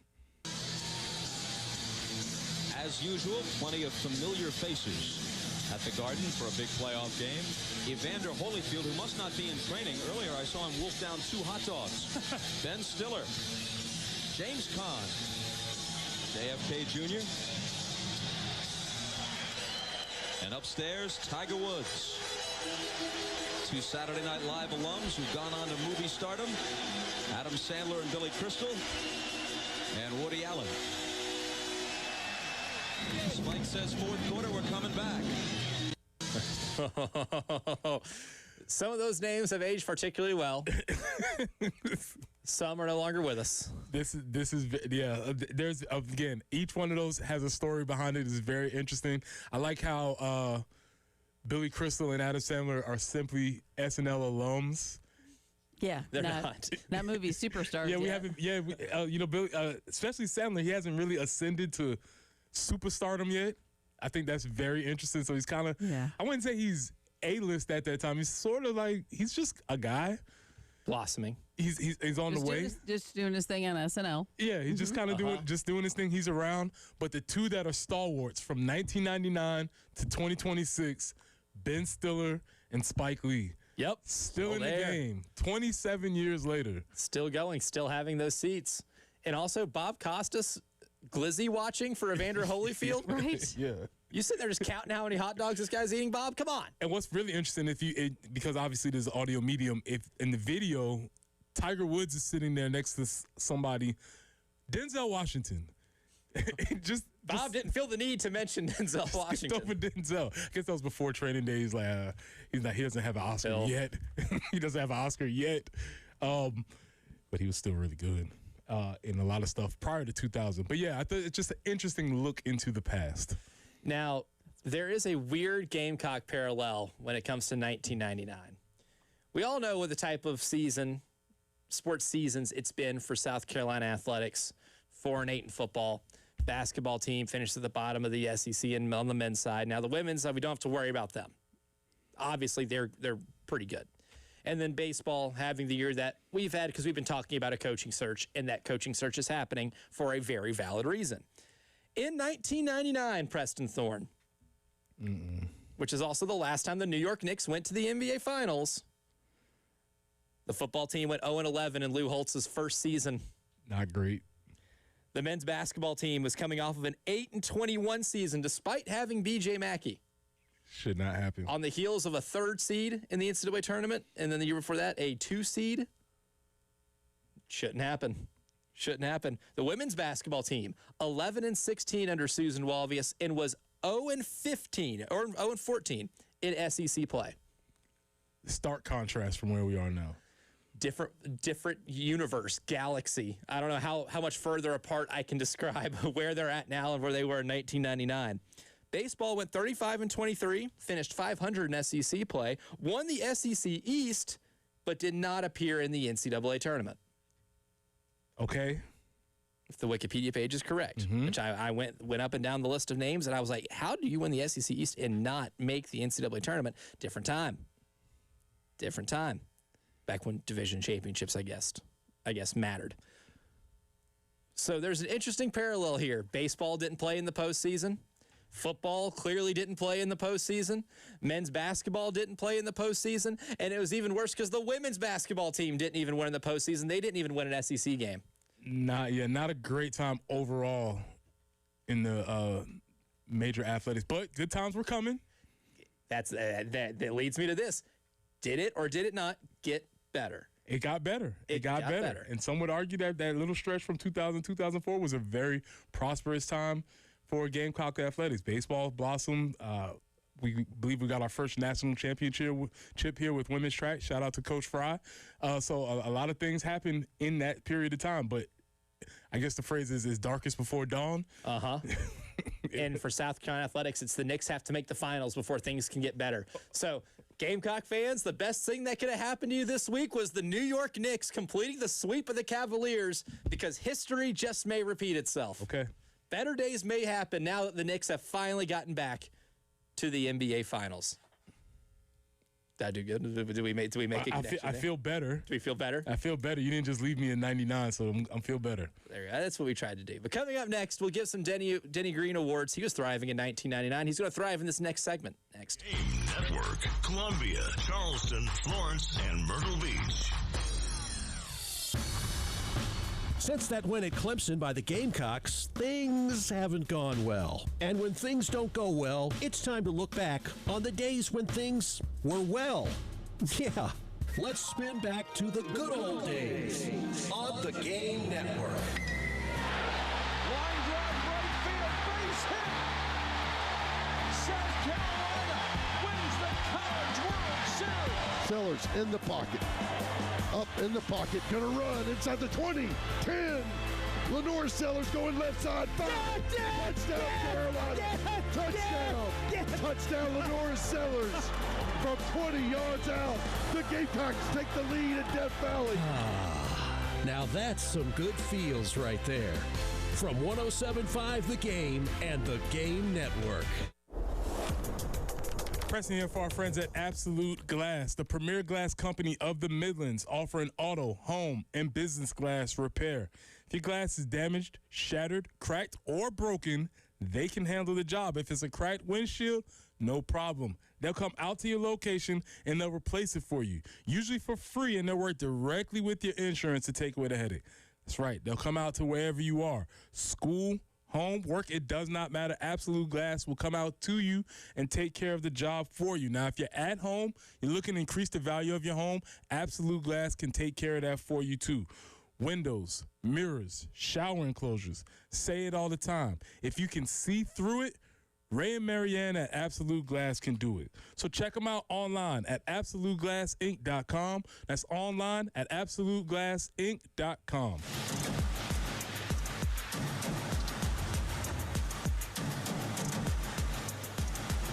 Sponsored by Napa Auto Parts. Safety starts underneath. Napa has the undercar solutions you need to stop issues. Go further with repairs and grow your shop. Keep undercar under control at Napa. Plus text tags and title with proof credit. Call 888-320-6359 for details. The carpocalypse is almost over at JT's Kia. It ends when the month ends. Save thousands on brand new Kias to escape the zombie horde at back from the dead costs. JT's got 0% for 72 months. JT is dying to pay more for your trade. Escape high gas prices with $1,000 in gas with every new vehicle. It's the carpocalypse at JT's Kia, the sale to end all sales. JT's Kia, I-77 Killian Road or Greystone Boulevard. Kia Summer Sticker Sales Event. Learning to drive, getting married, the birth of your children. These are the life-changing events you remember your whole life.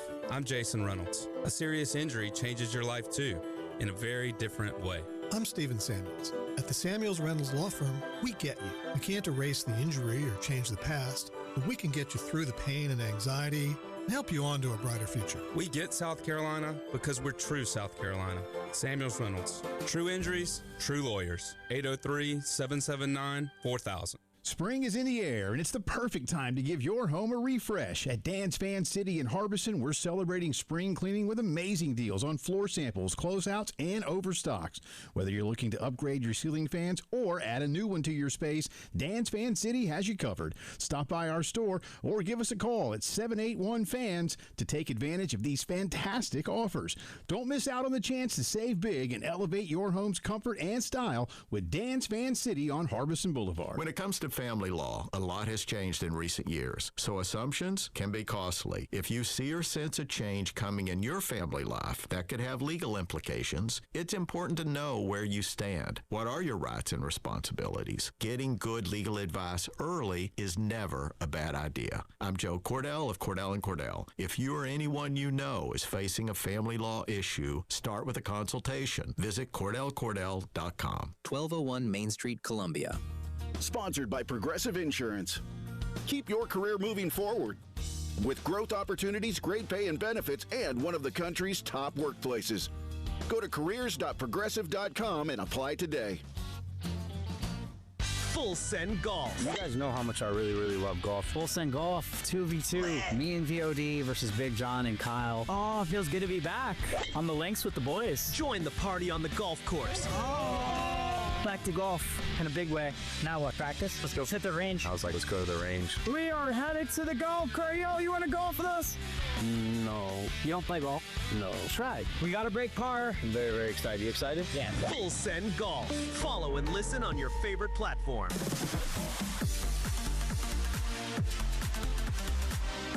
Hate paying for streaming? Well, the 107.5 The Game app is free. Yes, free. Just download the 107.5 The Game app. It's the Game Network Traffic Report from the Schroeder's Towing Traffic Center. Broken down and need a tow or even free signage for your lot? Dial pound 250 and use keyword tow truck today.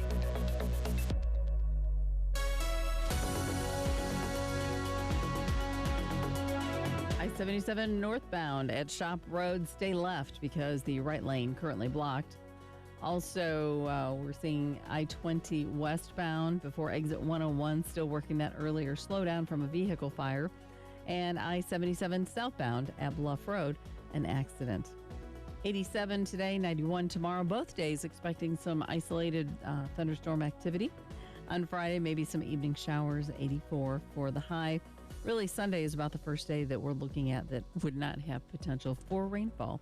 Currently 72 on 107.5 The Game.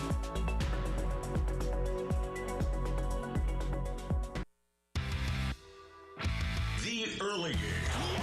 With former Gamecocks Preston Thorne, Elijah Campbell, and Jen Jensen. On the Game Network, 107.5 Game app, and the Game TV radio on YouTube.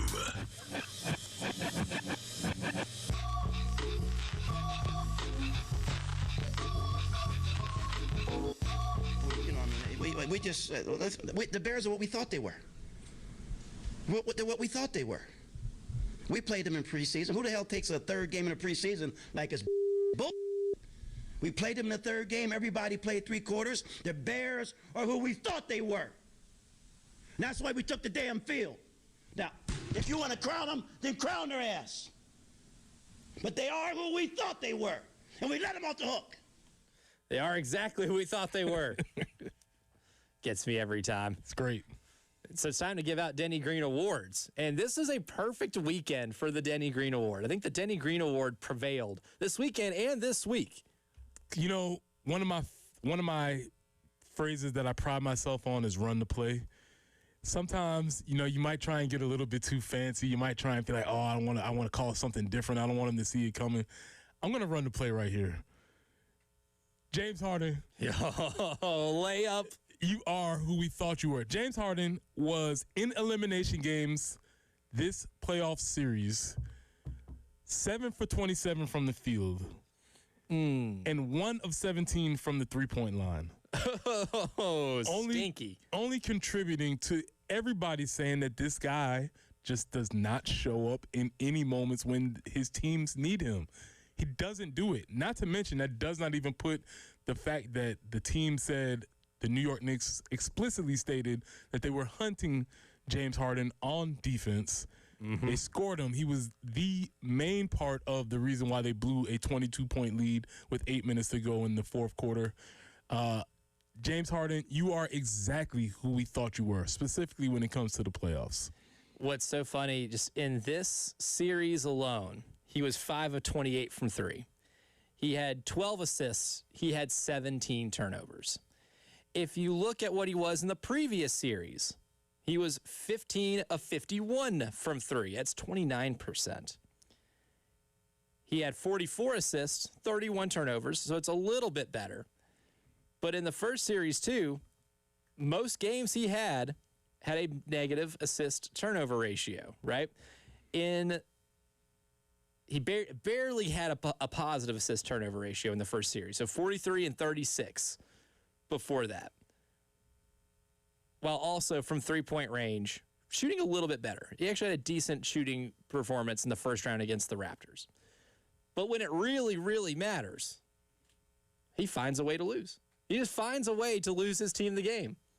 And I think it's bad enough to where even Mike Brown after the game, one of the most likable guys in the NBA says, well, it's no secret we attacked James Harden. Game 1 was bad enough. They lost the series in game 1, if we're being honest with ourselves. Hard to bounce back from, blowing a 22-point lead with 8 minutes left, especially when all the other team had to do was just point out one guy in your team and say, we're going to find the weak link in your defense and just keep aggressively going after him.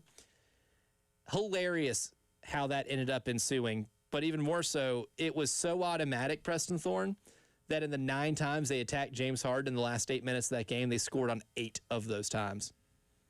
8. It was about as automatic as it gets in basketball. It's a guarantee. The guy keeps doing this. He's one of the greatest scorers in the history of basketball in the regular season. I don't know if I've ever seen a player be that dramatically different in the playoffs than they are in the regular season. It's past the point of you cannot statistically deny that something happens to him. It's like me in field day as man. an elementary school student. Yeah, it just happens, man. So I tried to be cute and I tried to be clever, but man, it's right there. I have to. It's a layup. You have to do it. You absolutely have to do it. The same way if we're sticking in the playoffs, President's Trophy winners in the NHL. I went to go get the specifics. Since the President's Trophy was invented, the 1985-1986 season, only 8 President's Trophy winners in 40 years actually went on to win the Stanley Cup. It's 20%. Only 20%. And no one has done it since 2013 when the Chicago Blackhawks did it. The Colorado Avalanche, after getting swept by the Vegas Golden Knights last night, secured the 13th straight season in which the President's Trophy winner didn't even make the finals. 13 straight years. Not to where they just didn't win the Stanley Cup. They didn't even get to play for the Stanley Cup. There is maybe no more cursed object in professional sports, maybe even college sports, in terms of trophies that you don't want to win. I've never heard or even witnessed a trophy, something that you have to fight to earn, a marathon trophy too. You have to be the best team over the course of 82 games, become stigmatized because it is a cursed object. So what do you tell me? I don't want to win during the season? What do I do with this information? I guess you just don't want to win in the regular season at a certain time because So if I'm in a season and we see ourselves going towards the President's Cup, we're like, hey guys, take it. Don't do this. Because I remember I was working in sports talk radio when the Nashville Predators won the President's Trophy, and that was a year after they went to the Cup final. And we, for like an entire day, is this a good thing? Is this actually a good thing? They won the President's Trophy. Is that a good thing? And guess what the Predators did? Second round, laid an egg. It went to Game 7 in the second round of the playoffs and got beat like 6-1. And the game was over before it started. They gave up like 4 goals in the first period, pulled their goalie, who was the greatest player in the history of their franchise. It was a dark day. I had to be a Pecorine defender online. I had to cape for a guy who gave up 4 goals in the first period of a do-or-die Game 7. That was not a fun position to be in. I accept no Pecorine slander. And I had to do it that night, and it felt embarrassing. It was tough. Cursed object. Absolutely cursed object. For next season, if you're doing an NHL playoff pool, my older sister got in one this year, and she picked the Avalanche to win it. I said, the Avalanche are the best team, but remember, the President's Trophy is a cursed item. Can't deny the numbers. If you've ever watched the movie The Conjuring, where the Warren family has a house where they keep all the cursed items of all of the the things they've gone to. And there's like this haunted doll, there's mirrors and all things that they considered cursed objects. I'm sure if you go into their house in that movie, you will find the President's Trophy in there somewhere. President's Cup, cursed. It is cursed. Do not touch that thing. You want no part of it. Which is astonishing considering that is a very hard thing to win. And being the best team in your sport over the course of 82 games apparently just means absolutely nothing. The Colorado Avalanche probably want to put that cursed object on the line, but I want to put a certain committee on the line for a crime that was committed over the weekend, and I'll tell you why coming up next. All my sports. The Game Network. 107.5 The Game in Columbia. 96.9 The Game in Charleston. 100.3 The Game in Myrtle Beach. And 100.5 The Game in Florence. This is Elijah Campbell from 107.5 The Game and The Game Network. If you run a diner, bakery, coffee shop, burger joint, pizza spot, or that hidden gem everybody should know about, how would you like to get the word out about your business without spending a dime? Well, we got you. All you have to do is text your name, your business, and your phone number to 803-404-6100, and we'll be in touch. There is no catch. We know times are tough, but we would love to help you out and your business. This is a Westwood One Sports Minute. The defending champs are just one win away from a return to the finals. Shea Gilgeous-Alexander put on a clinic last night as the Thunder knocked off the Spurs in Game 5 of the series in Oklahoma City, 127-114. Now, Thunder are in the driver's seat. I'm Drake Toll.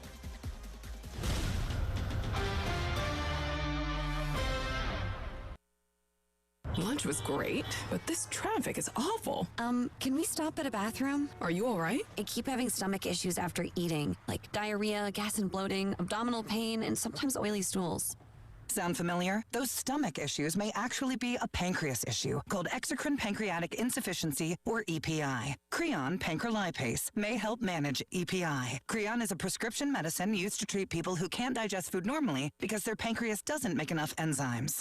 Creon may increase your chance of fibrosing colonopathy, a rare bowel disorder. Tell your doctor if you have a history of intestinal blockage or scarring or thickening of your bowel wall, if you are allergic to pork, or if you have gout, kidney problems, or worsening of painful swollen joints. Call your doctor if you have any unusual or severe gastrointestinal symptoms or allergic reactions. Take Creon as directed by your doctor and always with food. Do not chew capsules as this may cause mouth irritation. Other side effects may include blood sugar changes, gas, dizziness, sore throat, and cough. These are not all the side effects of Creon. Call 800-633-9110 or visit creoninfo.com to learn more. That's CREONinfo.com. I'm asking my doctor about EPI and if Creon could help. A better life with Dr. Sanjay Gupta. Slowly but surely, AI is seeping its way into every corner of our lives. One area perhaps I didn't expect is diet advice. A new study out of Turkey found that chatbots are recommending to teen boys and girls that they restrict their daily calories to dangerously low levels and eat a balance of nutrients that are kind of out of whack. Remember, teenagers are growing, one pediatrician told us. If they aren't getting enough nutrition, it can really stunt their growth on a number of levels. And in extreme cases, it can lead to significant health consequences. Large language models, LLMs, they are designed to agree with you. So if you're looking to lose weight, they're going to push you pretty hard in that direction. They also sometimes don't know how to tell the difference between good information and bad information. And you know who does? Your doctor. I'm Dr. Sanjay Gupta, helping you live a better life. Life matters. Clayton Kendrick Holmes is a college football coach in the Bronx. He led Division III Maritime College to an undefeated season, did it by teaching character, not just football skills.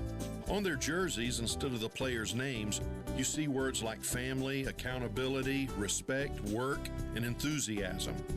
The idea behind this team is just that, teamwork.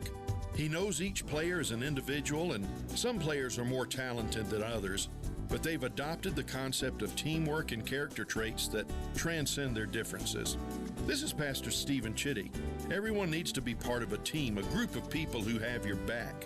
If you haven't surrounded yourself with teammates, visit us online at ChristianLifeColumbia.com to learn more about the Christian Life family. And we'd love to have you visit us in person. Service times and directions are online. Remember, friend, life matters, and so do you.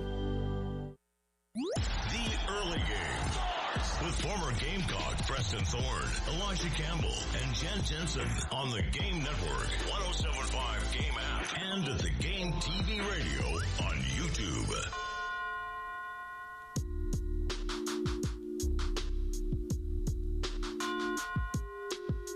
Man, hey, let's just gonna get on the line right now, man. My patience is running thin. You're all running out of time. You was late to my practice, sir? Unforgivable. Everybody on the line. Come on. The everybody on the line is how I felt when I saw the NCAA tournament unveiled in baseball. Now, I will get, before I dump on them here, I will give them props for respecting the Fun Belt. 5 bids, 5 deserving bids, 4 at-larges, because you get an automatic one, but for them to give 4 at-larges and respect the work that Troy put in, that Louisiana put in, and of course Coastal Carolina, I think was going to be in regardless of what ended up happening in that tournament, that needed to happen. I think that was just, and I'm pleasantly surprised by that. But you know what I hate more than anything? Pity bids. Oh, okay. I want to read you off 2 different resumes, Preston Thorne. You tell me which one you think is deserving of playing in the NCAA tournament. Team A is ranked 28th in RPI. Team B is 51 in RPI. You could stop, but continue. Team A is 44-15. Team B is 32-22. Team A went 15-6 in their conference. Team B went 14-16. Team A only has 1 quad 1 win. Team B has 5. Team A is 1-4 in quad 1. Team B is 5-11 to be exact. Team A only has 2 quad 3 and quad 4 losses. Team B has 6 quad 3 and quad 4 losses. Team A is the number 118 strength of schedule. Team B does have number 34. Team A is 218 in non-conference strength of schedule.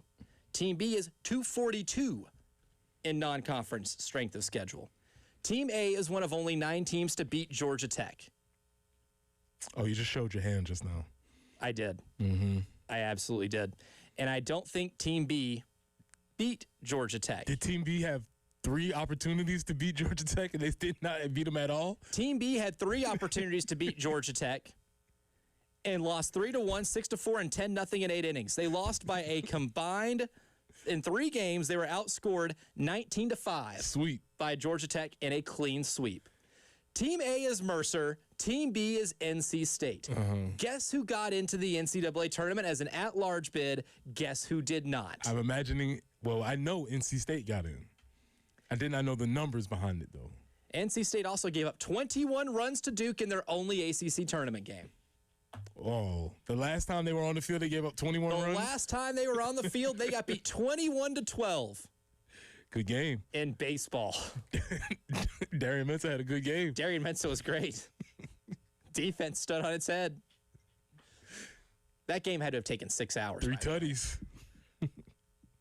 And that Duke team is 26-31. Oh, okay. So they're not good either. Duke almost scored as many runs in that game as they have won games this year. And the NCAA Tournament Selection Committee said, you know what? NC State deserves the bid. That's ridiculous. That is beyond absurd. What more does Mercer have to do? Outside of winning the conference tournament, which stuff happens in those tournaments. You're going to make a team that went 44-15, that's top 30 in RPI, not get into the NCAA tournament? What conference does Mercer play in? I believe they are in the SoCon. Okay. All right. Double check, make sure there's so much real. The Southern Conference, the SoCon, which Citadel as a 5 seed made a miraculous run through there, and they end up winning that conference tournament. They got the bid, and that Citadel team is the one who knocked out Mercer. So they lost to the Citadel, who is number 41 in RPI. So a top 50 RPI team. The Citadel, a greater RPI than NC State, is the team that knocked them out, and Mercer got punished for it.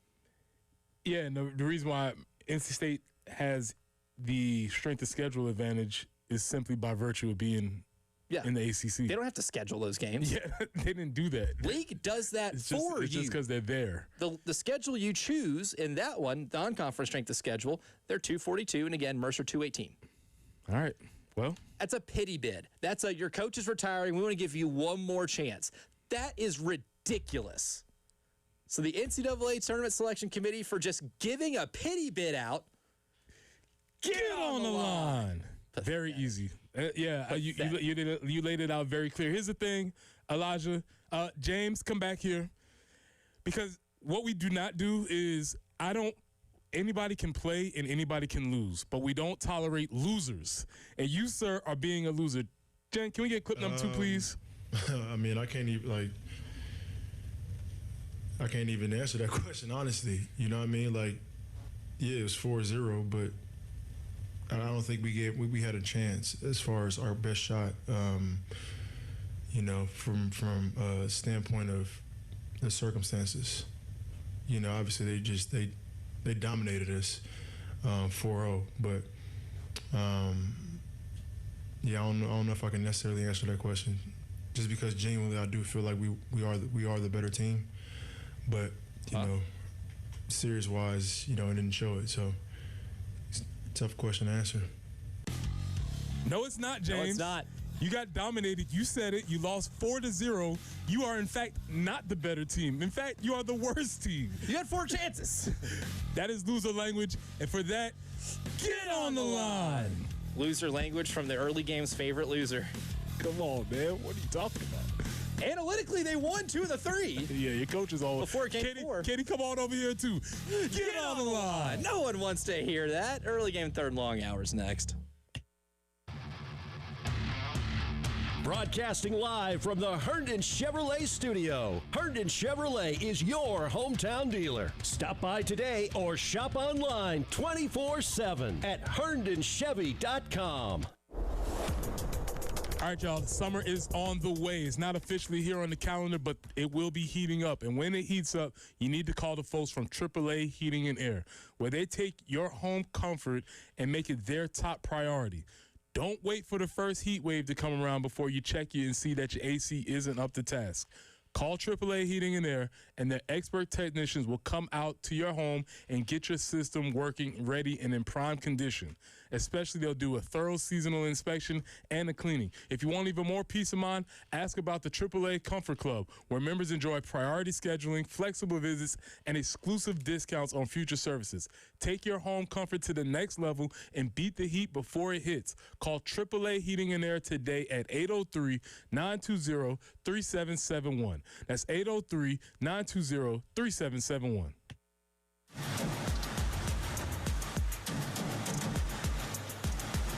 Sponsored by SC Education Lottery.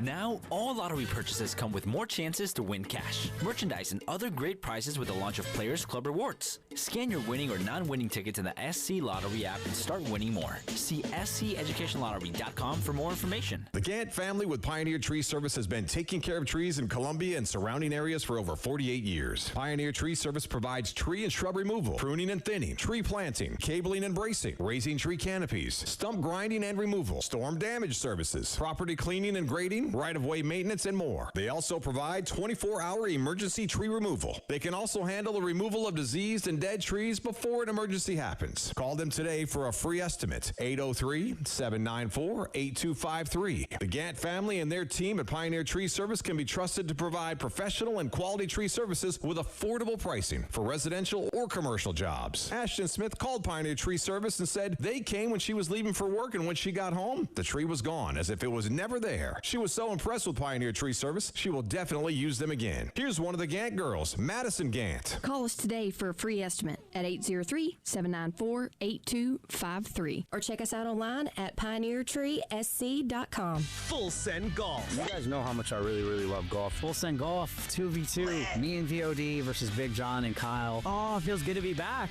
on the links with the boys. Join the party on the golf course. Back to golf in a big way. Now what, practice? Let's go hit the range. I was like, let's go to the range. We are headed to the golf cart. Yo, you want to golf with us? No. You don't play golf? No. Try. We got a break par. I'm very, very excited. You excited? Yeah. Full Send Golf. Follow and listen on your favorite platform. Sponsored by Progressive Insurance. Progressive makes bundling easy and affordable. Get a multi-policy discount by combining your motorcycle, RV, boat, ATV, and more. All your protection in one place. Bundle and save at Progressive.com. It's the Game Network Traffic Report from the Schroeder's Towing Traffic Center. Broken down and need a tow or even free signage for your lot? Dial pound 250 and use keyword tow truck today. I-77 northbound at Shop Road, the right lane is blocked. Also still working an accident at Atlas at Shop Road. I-20 westbound, easy for me to say. I-20 westbound there at exit 101. There's been a vehicle on fire. Traffic still slowed from that earlier accident. And then I-77 southbound at Bluff Road, also a report of an accident that could be impacting how you get places. 87 for the high today, 91 tomorrow. Both days expecting some isolated thunderstorms in the afternoon. And on Friday, 84, maybe some evening showers are possible. Scattered thunderstorms also a possibility on Saturday, but high of only about 82 right now, 72. Your home for the Gamecocks. 107.5 The Game. WNKT Eastover, Columbia. A Cumulus media station.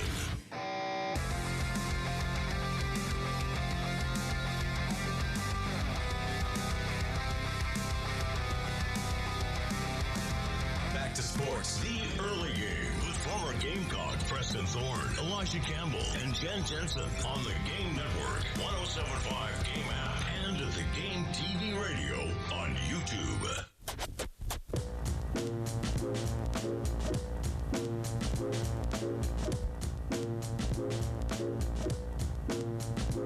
The early game third and long hour starts right now. I'm Elijah Campbell. He is Preston Thorne. She is Jen Jensen. Rand Thomas is here in the video production room here at Studio 803. And of course, our man Randy Young, the engineer, who, if you've noticed on the YouTube stream, we have moved some things around. And we have gotten into, I would consider, a more comfortable position here. I like it. Little readjustment, repositioning. I do like it. Mostly because we're sitting in, like, facing the glass doors that enter the studio now. And for, I don't know what it is. Maybe it's like a natural human instinct to always want to be facing the door a little bit. Yeah, you just want to make sure everything's going on, but also you just gotta, that's gonna test your focus, because you see anything going like squirrel, you see anybody going by. I'm way too much like that too. That's the problem. It's a little easily distracted. I feel a little too easily distracted. If you just hear Elijah stop mid-sentence, you know somebody walked past the door. Yeah, somebody walked past the door. Or if I stop mid-sentence in this hour, it's because somebody's walking in a toga dressed like Cupid singing me a song, Rick-rolling me. That did happen. Would not be the first time that has happened on this esteemed radio program. Would not be the first. Who knows? Maybe it's the last. I don't know. I don't know what type of shenanigans we're going to start getting into around these parts. It is summertime. This is the perfect time for shenanigans. This is the shenanigan capital of the calendar here. But would you consider what David Hale wrote for ESPN to be shenanigans in terms of his quarterback tiers of projecting, I guess, situations for college football quarterbacks in 2026? All right. Now, here's what I do understand about the industry, capital letter, the industry. I understand that often the person who writes the article does not title the article. That's another person, right? It's another person in the assembly line. The editor. So I'm going to give David some slack here, because it states that you're ranking all 138 FBS quarterback situations. Ranking. And so when I hear ranking, I'm assuming you're going from top to bottom, or bottom to top. Or I can drop anywhere in this list and figure out who's what, because it is ranked. Mm-hmm. That being said, he divides the article into tiers. And I in no way ever expected Lenora Sellers to show up in tier 9. No, absolutely not. Especially below a tier that is of players that says learning to fly, which a couple of them, little to no experience. Like Camario Taylor from Mississippi State's on this list. He was kind of a situational quarterback for Mississippi State in 2025. I would find that one a little silly, because you don't know with him. I think with Julian Lewis, you don't know. Vanderbilt's Jared Curtis is in tier 7. It'll all work out. And that same tier is Alabama's Keelan Russell and Austin Mack, who have never had full seasons as starters. And my simple antidote to this question is ask those coaches, would you rather? Would you rather have your quarterback or would you rather have Lenoris? My assumption is that a large majority of the SEC/nation would say that they would rather have 16. I think so too. Well, especially if you're Kalen DeBoer and you said, hey, you know, you have these 2 really talented freshmen, but if you want them to sit one more year and have Lenoris Sellers come play for you, you'd probably say yes. Yeah, that debunks one of the great lies that coaches always tell. You know, I look around this room and I wouldn't trade one of you for one of them, and it's like, oh, there's somebody you would trade them for. They exist somewhere out here in the stratosphere. There's always somebody that the coach would be like, man, if we could just have him instead of him or her. We'd be so good right now. We'd be so good right now. And I suspect a lot of coaches would look at Lenoris and say, man, if we could have that guy, our guy's cool, but he is better. And the whole article is, first off, I think it's a great article. As far as information, if you're trying to get up to speed on very informative who the quarterbacks are, some information about each quarterback, I think it is extremely informative if you just take away the idea that this is a ranking system. Once I remove that from my idea, I think it's a fine article.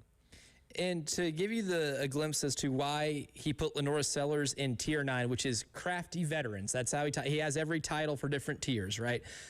For under crafty veterans. I don't even see him as crafty. Yeah, when you hear crafty veterans, what do you think? I think of a junk ball pitcher. I think of somebody who throws a bunch of out of the strike zone sliders. I think of Kirk Cousins. Like if I had to do an NFL equivalent, I think like Kirk Cousins, Jacoby Brissett, Geno Smith.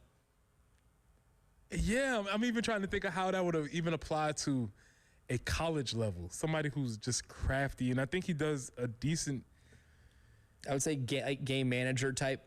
Yes. I hate using game manager as game manager is some type of like derogatory football term. That's not what he was saying.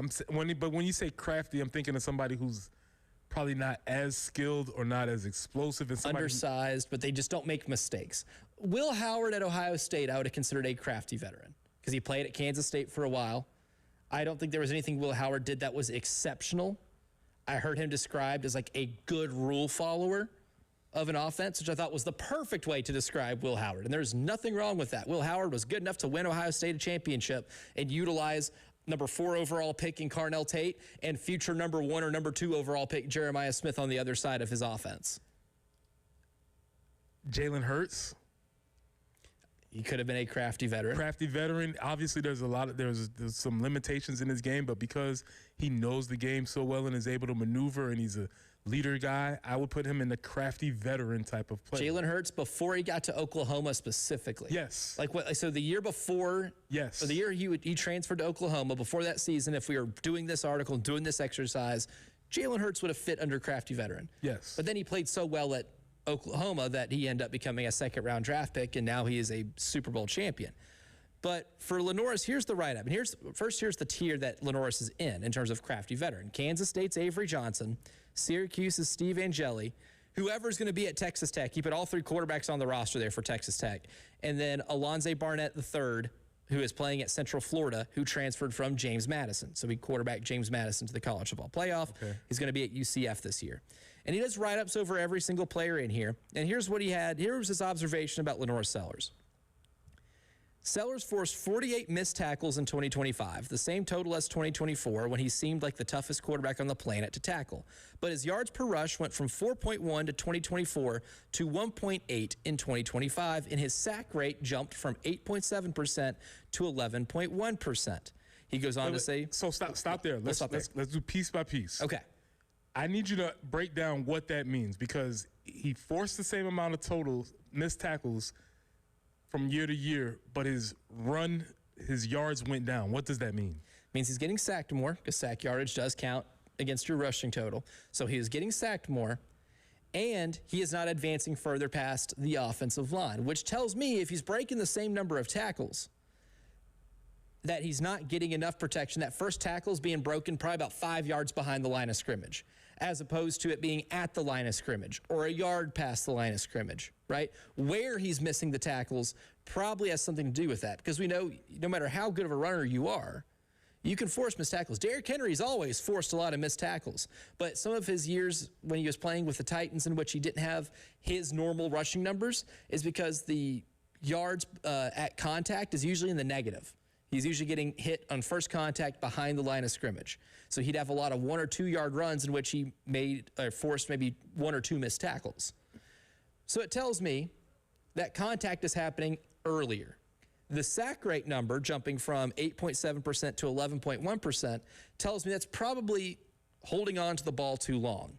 And if you look at his pressure to sack percentage, which is the percentage of pressures that you face that turn into sacks, if that number is over 20, that is usually accepted as maybe this is equally a quarterback problem as much as it is an offensive line problem. And for me, because it wasn't that bad in 2024, the difference being offensive coordinator, maybe our theory of Mike Shula wanted him to be more of a pocket passer is definitely in play, because if he's being coached to hold on to the ball longer and go through all the progressions, maybe he is more likely to end up taking sacks because he's not getting rid of the ball, right? That's something I think you can fairly deduce from those type of numbers. And if you heard Mike Shula in press conferences, there was an emphasis on going through progressions, more pro-like progressions, maybe a more pro-like offense, even if it's not a complete pro offense, maybe more pro-like than it was under Dow Loggins. I think an offensive coordinator change can certainly reflect itself in those type of numbers, especially if your quarterback is as coachable as Lenora Sellers is, as we know him to be.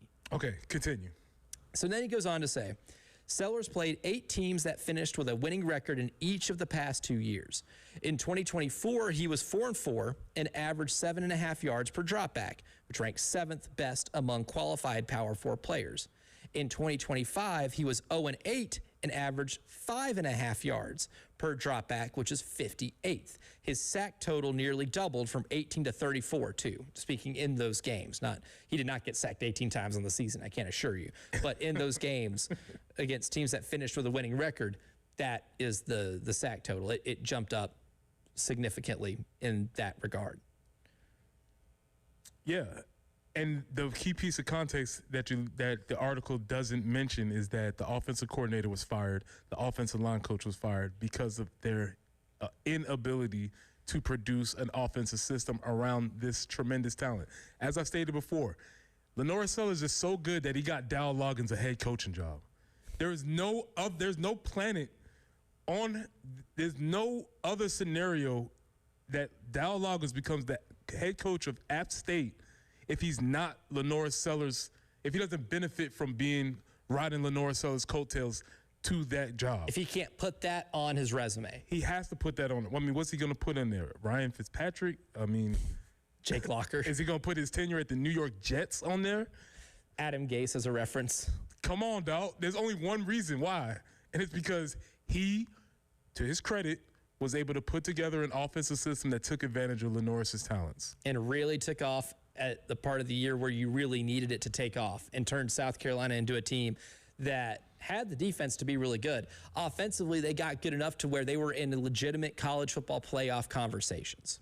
And I think that makes a huge difference. That would certainly make somebody like Dow Loggins a more attractive coaching prospect to me. But that also tells me, too, not just that, Shula and Lonnie Teasley were let go. They were let go before the season ended. Mm-hmm. And if you just want to use that context of these coaches got fired before the season ended, I think that means more and is more telling than firing them at the end of the season, because it was bad enough to the point where this cannot go on any longer. And especially in the case of Lonnie Teasley, the game in which he got fired right after, on the flight home, was a game at LSU in which the pressure rate for South Carolina was 60+% in that game. I've looked at a lot of those type of numbers for a lot of individual games when doing this. I cannot definitively say I have seen a pressure rate higher in an individual game than what it was for South Carolina against LSU in Baton Rouge last year. And for maybe a novice to analytics, pressure rate means that 60% of the time he dropped back, he was under pressure. Yep. not much that you can do in that scenario to produce an offense. I think the quarterback that had the highest individual pressure rate in the NFL last year was 36%. Okay. So double. Yeah. Nearly double. Nearly double, right? That should tell you a lot about the context of Lenoris' season. Now that's where you can get into the real previewy stuff of, is Kendall Briles going to be able to have an offense that really suits his skill set? We think it does. We think he will. Is Coach Clements going to be able to get a group of transfer offensive linemen that have all played a lot of snaps individually but not as a team to be able to protect him well enough to be able to see that offense through, to be able to bring what we think that offense can be to fruition? Still yet to be seen. Those are massive question marks that will single-handedly, I think, determine whether or not this team is 5-7 or maybe even 8-4. That, along with other natural scheduling questions of what your opponents are going to end up looking like throughout the year. But if we're just talking about what this football team is going to look like this season, I think that conversation begins and ends with the hire you made at offensive coordinator and offensive line coach, and whether or not you can have enough synergy there for everything to work to be able to produce competence on that end. Yeah, and I don't think the question is whether, and we don't have to worry about how good Kendall Briles and Coach Clemens will be. I think I can sit here today and guarantee that it will be better. Yeah. And how good does better get us? I don't know, but it won't be what it was. Yeah. How much better will determine what we can actually project this team to end up being in 2026. But coming up next, the SEC spring meetings are underway in Destin, and there's one very dystopian-sounding topic that has been at play, and it just so happens to come from the University of Georgia side. We'll hear from one of those coaches and what that is next here on the early game. Wow, what a play! The Game Network. Columbia, Charleston, Florence, and Myrtle Beach. If the Gamecocks hit a grand slam, you can win cash. It's the Crescent Construction Grand Slam giveaway. If the Gamecocks don't hit a grand slam, the pot goes up $25 a game. Just go to 1075thegame.com to register. Broadcasting live from the Herndon Chevrolet studio. Herndon Chevrolet is your hometown dealer. Stop by today or shop online 24/7 at herndonchevy.com. Spring cleaning, not my thing. I do have a little bit of a lazy streak in me, and sometimes when it's time to start hosting people, I end up being in a panic and I have to do a bunch of cleaning in one day. I don't love doing that, which is why Zero-Res Carpet and Air Duct Cleaning is clutch in that regard, especially this month, right? And we don't have many more days left in this month to be able to take advantage of this promotion, where this month in May, you can get carpets cleaned for just $35 per room, and you can add stairs for only $35 more. You're taking 50% off the standard price, and you can take $50 off your air duct cleaning. All you got to do is mention 1075 The Game. It's pretty easy. And once you do that, you can let Zero-Res take care of those carpets. Use that zero water technology to where it leaves absolutely nothing except softer, fluffier carpets that are going to stay cleaner longer. And then you can get those air ducts checked too, get those taken care of, and improve the overall air quality of your home. Don't wait, because appointments are filling up really fast. Visit ZeroResColumbia.com and schedule today.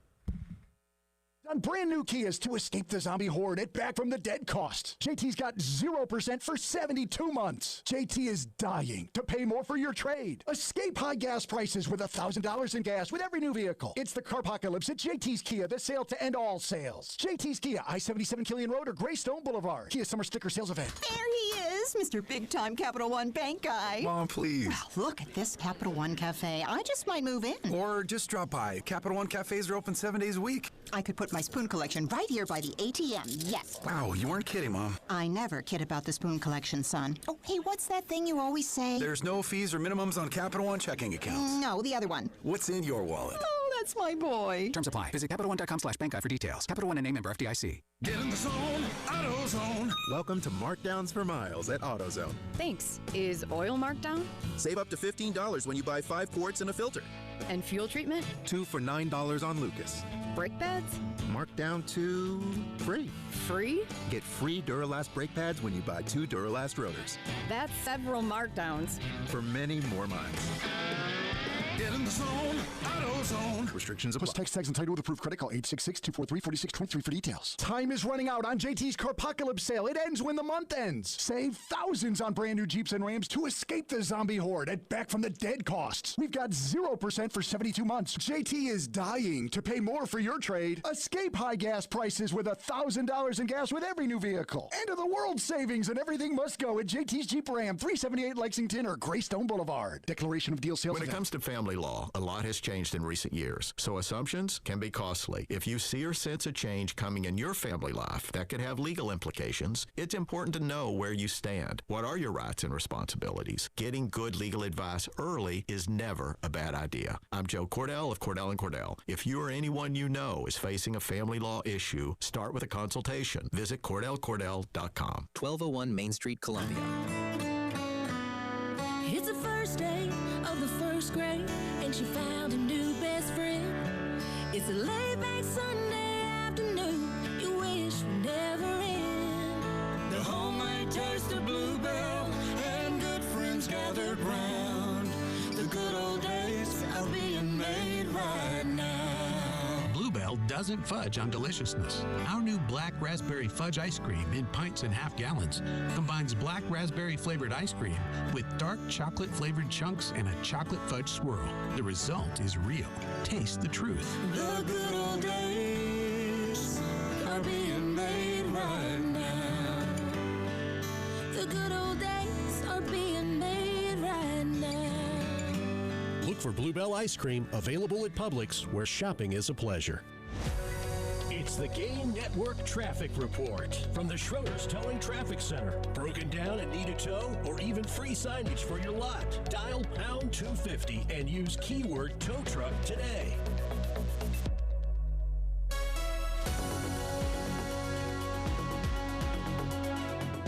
Atlas Road at Shop Road, an accident reported. Also Augusta Highway near I-26. And Shop Road at Abbott Road, also a report of an accident. Scattered thunderstorms are, kind of isolated pop-up thunderstorms this afternoon and tomorrow afternoon.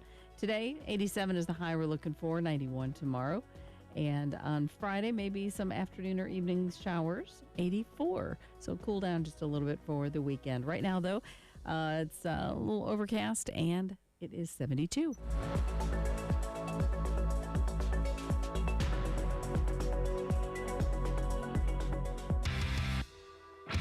The Early Game. With former Gamecock Preston Thorne, Elijah Campbell, and Jen Jensen. On the Game Network, 107.5 Game app, and the Game TV radio on YouTube.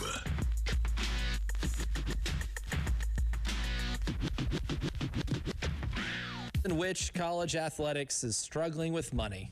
In a world in which. In a world where college athletics are cutting sports and struggling with money, the athletic directors and coaches of the Southeastern Conference meet in beautiful Destin, Florida, a lovely, lovely resort. They get to hang out on the beach. That's the first step. That's the first step. You got to have this conference in Columbia, Starkville. On Zoom. On the on the planes. Let's all go to Destin, of course. Because I know I've never been involved in the mafia or with the mob. I have been able to steer clear of any type of loan sharking. I have not gotten in that position, thank God.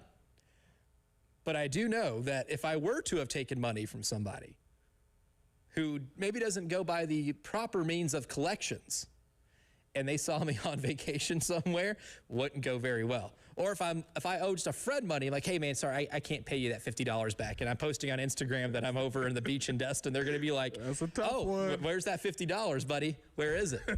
That's a tough one. It's a tough one. Especially the Big Ten's even worse because somebody went and looked up where they're staying at. Oh, buddy. It's the point where I don't want to hear it. Mm-hmm. But one of the one of the prominent topics that are being discussed at the SEC spring meetings that's just kind of come out, it started with Jerry Moorhead, the president at Georgia, where he brought up the idea, and it made its rounds, that maybe the SEC should look into breaking away. Maybe they should have their own rules mechanism and kind of operate independently of what the NCAA is doing. And Kirby Smart was asked about that yesterday. A lot of these coaches did some media availability. Kirby Smart was asked about that yesterday. And here's what... Wait, real quick. Yeah, before we do that. The athletic director of what university? Oh, the president, not just the athletic director. The president of the University of Georgia in Athens. Kirby Smart works where? The University of Georgia in Athens. Continue. For context. Okay. So Kirby was asked about those certain comments that were made, and here's Kirby's response. But I've said this for a long time to our president. I've been a huge advocate that if we can't find rules that everybody plays by, then we should, play our own. I'm not afraid of that. I'm not afraid to break away and say that our conference is strong enough to go out and play. I mean, like, if we could actually function and it financially would make our programs more stable and we could support things financially, I'm talking about all the sports, and do by our own rules, I'd be all for that. I mean, I've been to this meeting now 10, 11 times, and it's frustrating at times to say, well, we can't do this because of litigation. We can't do this because of litigation. We can't do this because we'll get sued. We can't do that. And we're just trying to do things for the betterment of the sport and the betterment of the student athletes. And that's not curtailing what money they make. I'm not advocating that they make less money. I'm fine with what student athletes make. I'm trying to make it where it's as equal and as comparable footing for everybody, and it's not a race to the bottom, as they say. A couple problems with this. One, this discourse does get incredibly vague. I would like to get some specifics. When you say breakaway, what exactly do you mean? Because I'm just going to assume that you're going to be no longer part of the NCAA, and the SEC operates on its own as a separate entity different from the NCAA. When you hear the term breakaway, that's the one place I think everybody's brains will rightfully go to. So you can't say, well, you're taking me out of context. Sir, you're not providing context. That's one thing. Then we get to the hubris of all of this, which is, oh, well, we can't do these certain things because of litigation. We're just going to do our own thing and we're not going to have that problem. Buddy, do you think you're going to do anything differently that's going to avoid litigation? If you're not avoiding it right now, what are you going to do different that's going to avoid it? I would really like to hear that. I would be champing at the bit to be able to actually get to hear that explanation as to what you're going to do that's no longer going to get you sued. I would love to know that. And then saying, hey, nobody's following rules here. I'd like for all of us to be on equal playing field, but it's been that way forever before all of this, when the NCAA and its member institutions did not have a problem with it, right? We didn't have a problem when it's coming in, through the back door of the house. We have a lot more problems when it's coming in through the front door of the house. There are a lot more questions than answers I would have for Kirby Smart in that scenario than what he laid out. I don't know if the answer is satisfactory enough for me because it is too vague and it does kind of feel like, oh, well, we could just break away. Well, that's going to cause some different problems. Even the ones that you think you might solve are very, very just momentary. Yeah, I'm not even sure what any of that means in a general context because it's such a huge idea that it's like, all right, what exactly are you talking about? And then Kirby, to his credit, to his defense, he didn't have a lot of time to explain. Don't also think Kirby has the nuts and bolts of that thing really. But it just abused me that somebody could be sitting in a meeting getting frustrated about rules. That's kind of how rules work. I could imagine saying, well, can we do this? Nah, you can't. All these rules, like my toddler. It's like, why can't I do this? Because you can't. Because I said so. Yeah. And you know what? There's nobody around college athletics to say because I said so. They say that's what they want, but they don't want that because as soon as somebody does, they'll just do something else. For example, we need somebody to tell us how much money to spend. $20 million, great. How much more can we spend than $20 million? What else can we do? Are there any backdoor NIL deals that we can run? Can we run this money through another fund? Can we put the money in the front so we don't have to pay it in the back end? Please just tell us what to do so we know how to break the rules. That's really it. There's never at any time in college athletic history has there been a time when everybody just agreed to the rules and followed them because they were the rules. That's not how rules work. That's not how any of this works. And also the litigation is a tool to sort of keep you in line. because you've been in litigation hell for the last little bit because the NCAA, before any of this, was breaking federal law. That is why these had to become in place.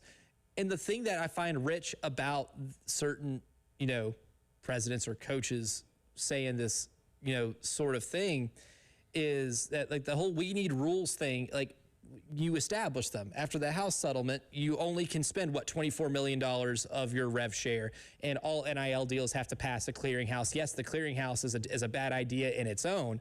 We can argue the rule with the clearinghouse because of how inefficient it is, but now that it's starting to make rulings on certain NIL dealings or NIL deals, after schools have already promised X amount of money to a certain player that's not coming from the rev share cap, now they're going to find themselves in a bind. But if you just use on the surface, hey, we can only use $24 million up to that for all your athletics, that we know for a fact that's been broken.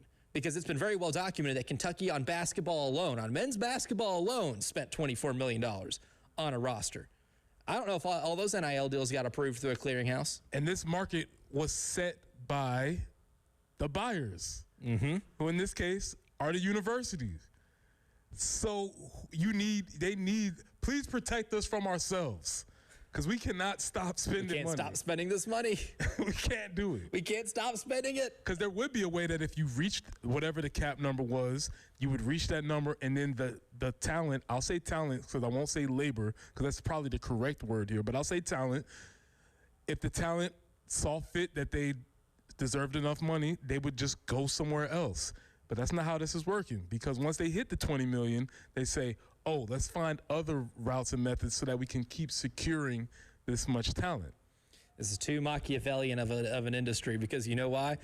Because if you just say, we don't have that money to be able to give you, sorry, it's more of a, hey, we'll find a way. We'll find. We need you to come to this campus. We'll find a way. There is a rule in place about this idea of if a coach has a contract with a school, then that coach should probably, finish the season with the school. You think LSU cared about that? Nope. Absolutely not. Rules are only lame suggestions in this scenario. The early game, third and long hour goes deep. Follow all the rules. That's next. All my sports. The Game Network. 107.5 The Game in Columbia. 96.9 The Game in Charleston. 100.3 The Game in Myrtle Beach. And 100.5 The Game in Florence. Here at the Game, it's always Gamecock season. The baseball season is over, and AD Jeremiah Donati will continue his search for the new Gamecocks baseball coach. Monty Lee, Terry Rooney, John Hendry, all the on-field coaching staff predictably let go. Keep it here for all the latest news and rumors. All the juicy stuff. We talk Gamecocks 365 days a year on the Game Network, the 107.5 The Game app, and at the Game TV radio on YouTube. It's Jen for CHW Cabinetry in Lexington. You know, they are a locally owned business, and they are a family-owned business, and a women-owned business at that. And we had demolition we had to do in our kitchen from a flood. We went to them, and the process was very smooth, and it was such a good experience that when it came time to updating a couple of bathrooms, of course, we needed cabinetry. There was only one place to go, but they can do so many other things to help you get your house maybe a little more functional. If you're looking to do an outdoor kitchen, they're there for you. If you want to update your closet, make it a little better, get some drawers put in there. Maybe get some different hanging racks and get rid of the wire racks. They can help you with that. If you're a home office workspace, you're just wanting to have some built-ins, whatever it is that you're looking to do in your home, CHW Cabinetry can help. Visit them online, chwcabinetry.com, or call them at 803-520-6837. Tell them Jen sent you. CHW Cabinetry in Lexington. Passion from inspiration to installation. Sponsored by Straight Talk Wireless. Every now and then you find a deal that actually feels like a win. With Straight Talk Wireless, you get more and pay less. Now that's a good deal. No contracts, no credit checks, no surprises, all on Verizon's 5G network. Find it in the same place you've always found straightforward prices. Exclusively at Walmart and StraightTalk.com. Powered by Integrated Media. The Game TV. Sponsored by Shepherd's Glass. For auto, home, and commercial glass. ShepherdsGlass.com. In Chapin and West Columbia. Columbia. The Game TV, sponsored by Shepherd's Glass. Shepherd's Glass. Plus text tags and title with approved credit. Call 866-243-4623 for details. Time is running out on JT's Carpocalypse sale. It ends when the month ends. Save thousands on brand new Jeeps and Rams to escape the zombie horde at back from the dead costs. We've got 0% for 72 months. JT is dying to pay more for your trade. Escape high gas prices with $1,000 in gas with every new vehicle. End of the world savings and everything must go at JT's Jeep Ram, 378 Lexington or Greystone Boulevard. Declaration of Deal Sales Event. This is Larry Leitner, owner and founder of Midstate Roofing, and for nearly 30 years, we've continued to be the proven leader in the roofing and waterproofing industry. Midstate Roofing's proven history is your assurance that our professionals at Midstate Roofing will provide the proper advice, service, and results to the needs of your facility in a manner both safe and pleasing to your operation. From high-rise to hospitals, manufacturing to industrial, Midstate Roofing designs and installs bonded systems with a protective guarantee that will keep your operation dry and running long into the future. 24 hours a day, 7 days a week. And this is Blake Leitner, reminding you to protect that roof with a maintenance contract. Call me today at 803-356-1919 or online at midstateroofing.com. That's midstateroofing.com. You'll speak to an on-call technician after hours or a Midstate Roofing staff member during hours at 803-356-1919 or online at midstateroofing.com. And as always, tell them Midstate Twins. If you have a leak, let Midstate Roofing take a peek. Gamecock Nation, it's getting hot in here. And at Gamecock Traditions, they're turning up the heat with 30% off sweats all May long. That's right, hoodies, crews, and more. Now 30% off. Whether you're gearing up for cool mornings, late night tailgates, or just repping the Cox in style, now is the time to stock up and save big. But hurry, this offer ends May 31st. Some exclusions apply. See store for details. Gamecock Traditions. For Gamecocks, by Gamecocks. Hi there. This is Steve Ard with Local Waste Service. The Ards have been in the waste business for over 60 years, and I want to introduce my new waste company, Local Waste Service. We are a locally owned company that provides front-end, roll-off service for all your waste needs. We also do recycling and compactors. So look us up at localwastesc.com. That's localwastesc.com. Where your trash is our business.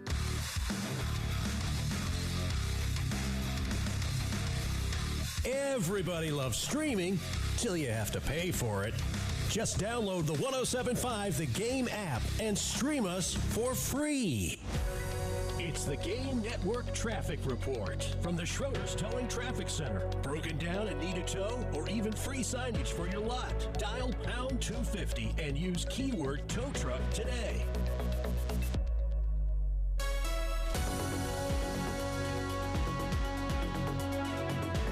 Highway at near I-26. An accident there. Also Faro at I-20 and Smyrna Church Road at Peak Road in the Elgin area. Other than that, things moving fairly well this morning. Isolated thunderstorms today, possibly this afternoon. Again, that's kind of the chance for tomorrow. 87 for the high today, 91 tomorrow, and maybe some afternoon or evening showers come Friday. A little bit cooler, 84 for the high. Right now it is 72 on 107.5 The Game.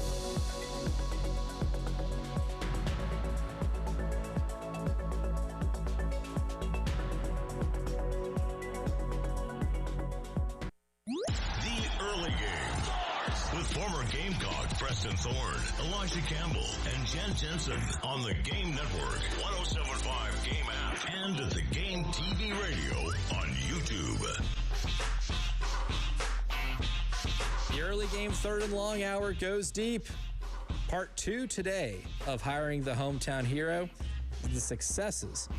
Now, mostly in college football, I think, is where we find these. But what are the success stories, and how do these success stories end up happening with the hiring of the hometown hero, somebody who played for the program and then came back and fulfilled some promises? Some of the examples that we were able to find. So yesterday we talked about the lure of why the hometown hero is attractive to fans. We talked about that. We talked about some of the cases as to why that happened. We talked specifically mostly mostly basketball yesterday and some other programs. We talked about the lure of why it's attractive. Furthermore, the why of this series is because we're in the middle of a baseball coaching search, and there is a large contingent of folks who are very much advocating for the hiring of Landon Powell, who would fit into this category. Yes. So we're exploring the category through that lens. Yes, and I think that's because I do find that to be not just like a local South Carolina phenomenon. I think that happens everywhere, right? There's always an intrigue of bringing somebody home for a certain position that is of leadership to lead especially usually it's programs that are struggling, right? Or that have experienced previous success.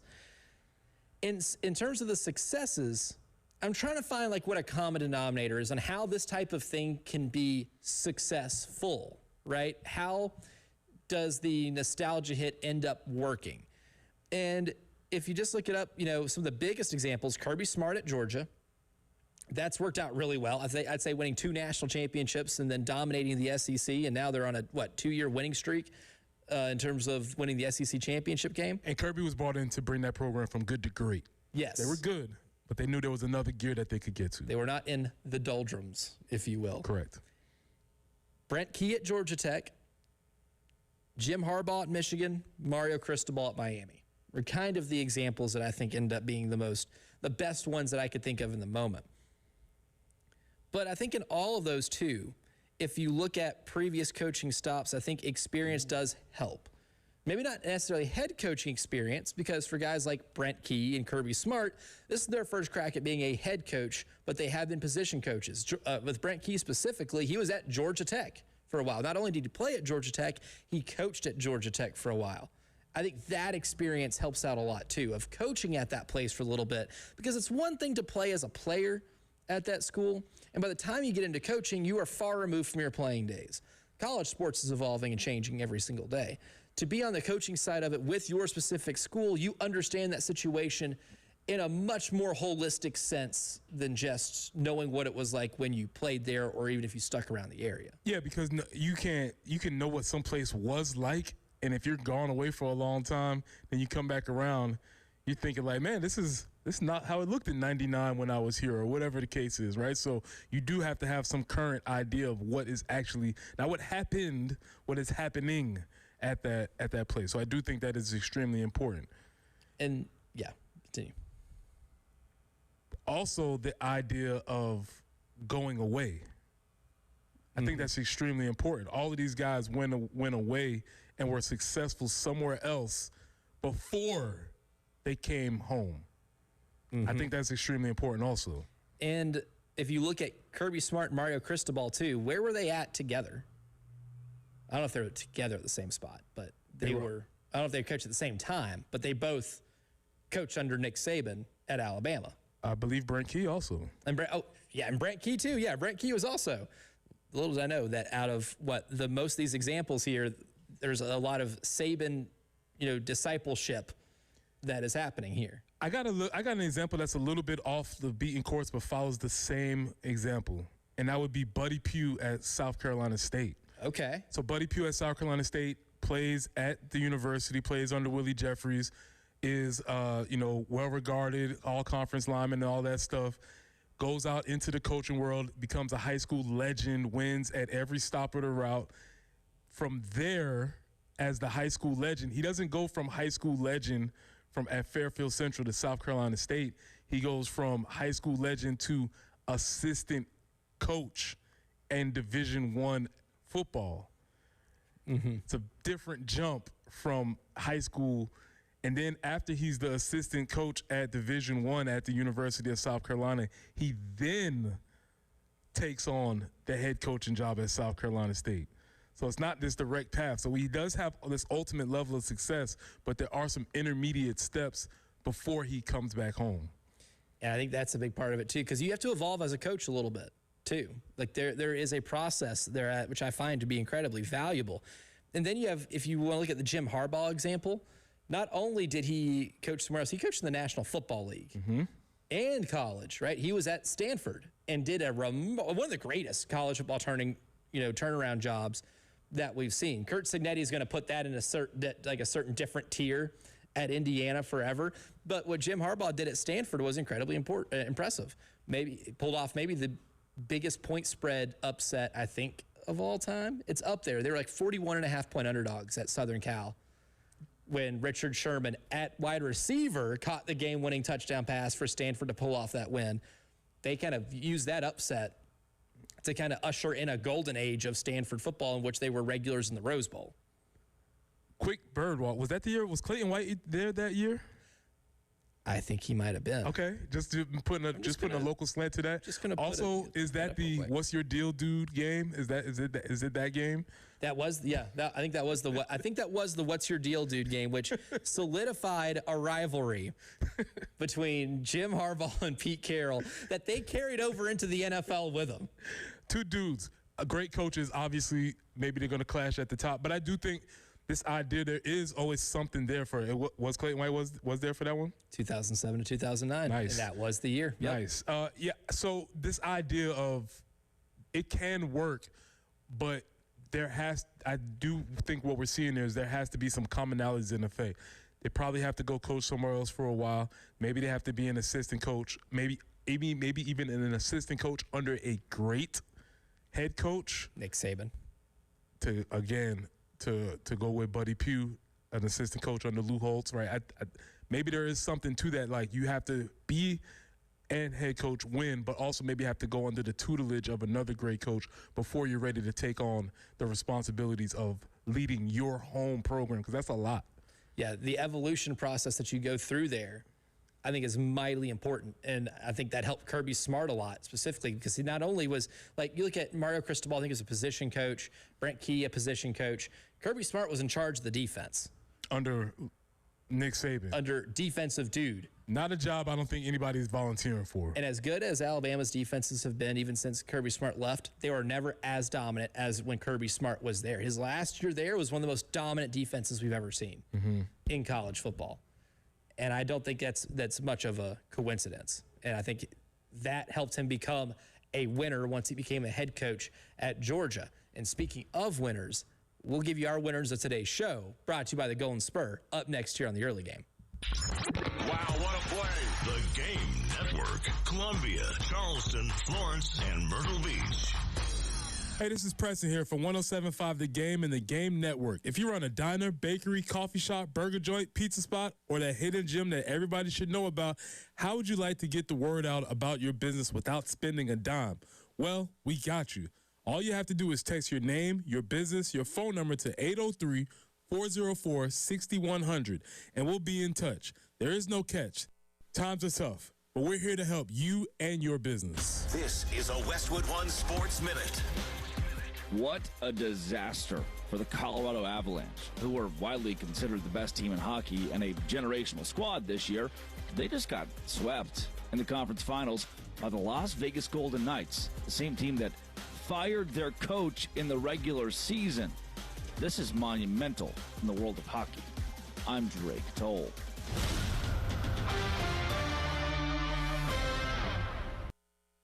Furnished by IntelliBrands. Whether because of discomfort, lack of mobility, your lifestyle, or occupation, you sit inactively way too many hours a day. Get an Ellipse, the premium quality automatic seated exerciser that strengthens legs, increases mobility, and boosts circulation without physical strain or impact. Improve your flexibility and balance. Strengthen and tone your legs. My joints feel better, my knees feel better, my back feels better, and it makes me feel stronger too. My circulation is moving. I'm burning calories, and it makes me feel energetic. It's so quiet that none of my coworkers even know I'm using it. Call now and order Ellipse, the seated exerciser that strengthens legs, increases mobility, and boosts circulation. And for a limited time, get a free upgrade to our deluxe bundle with a faster motor, sport mat, and wireless remote. Call 800-555-1212. That's 800-555-1212. 800-555-1212 now. These statements and products have not been evaluated by the Food and Drug Administration. These products are not intended to diagnose, treat, cure, or prevent any disease or condition. This is Mark Lynch. Lindsey Graham is attacking me personally over mistakes I made more than 40 years ago because he knows this race is slipping away. But God used those mistakes to shape 4 decades of counseling, ministry, and helping people struggling with addiction to rebuild their lives. I look forward to helping all South Carolinians as I've helped thousands of addicts over the last 40 years. Vote Mark Lynch on June 9th for a better future for South Carolina. Paid for and authorized by Lynch for Senate. This is Mark Lynch. Lindsey Graham is attacking me personally over mistakes I made more than 40 years ago because he knows this race is slipping away. But God used those mistakes to shape 4 decades of counseling, ministry, and helping people struggling with addiction to rebuild their lives. I look forward to helping all South Carolinians as I've helped thousands of addicts over the last 40 years. Vote Mark Lynch on June 9th for a better future for South Carolina. Paid for and authorized by Lynch for Senate. There he is, Mr. Big-Time Capital One Bank guy. Mom, please. Well, look at this Capital One Cafe. I just might move in. Or just drop by. Capital One cafes are open 7 days a week. I could put my spoon collection right here by the ATM, yes. Wow, you weren't kidding, Mom. I never kid about the spoon collection, son. Oh, hey, what's that thing you always say? There's no fees or minimums on Capital One checking accounts. No, the other one. What's in your wallet? Oh, that's my boy. Terms apply. Visit CapitalOne.com/bankguide for details. Capital One and a member FDIC. Get in the zone, AutoZone. Welcome to Markdowns for Miles at AutoZone. Thanks. Is oil marked down? Save up to $15 when you buy 5 quarts and a filter. And fuel treatment? 2 for $9 on Lucas. Brake pads? Marked down to free. Free? Get free Duralast brake pads when you buy 2 Duralast rotors. That's several markdowns. For many more miles. Get in the zone, AutoZone. Restrictions apply. The Early Game. With former Gamecocks Preston Thorne, Elijah Campbell, and Jen Jensen. On the Game Network, 107.5 Game app, and the Game TV radio on YouTube. It's more about them than it is about the team. Cannot play with them. Cannot win with them. Cannot coach with them. Can't do it. I want winners.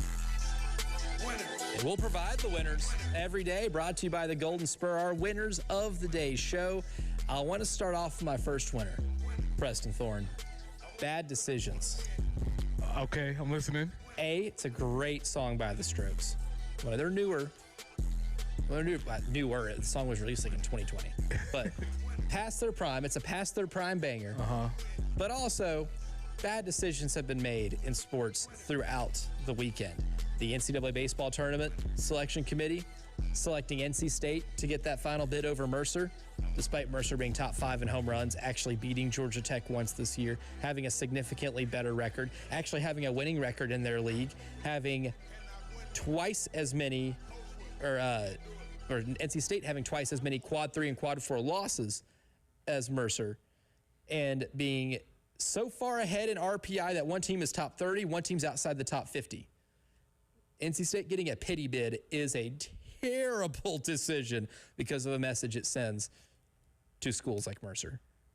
I like what you're doing with that. I'm going to continue on that, the idea of folks being invested in making decisions, because I'm continuing back to where we talked about earlier, celebrity fandom.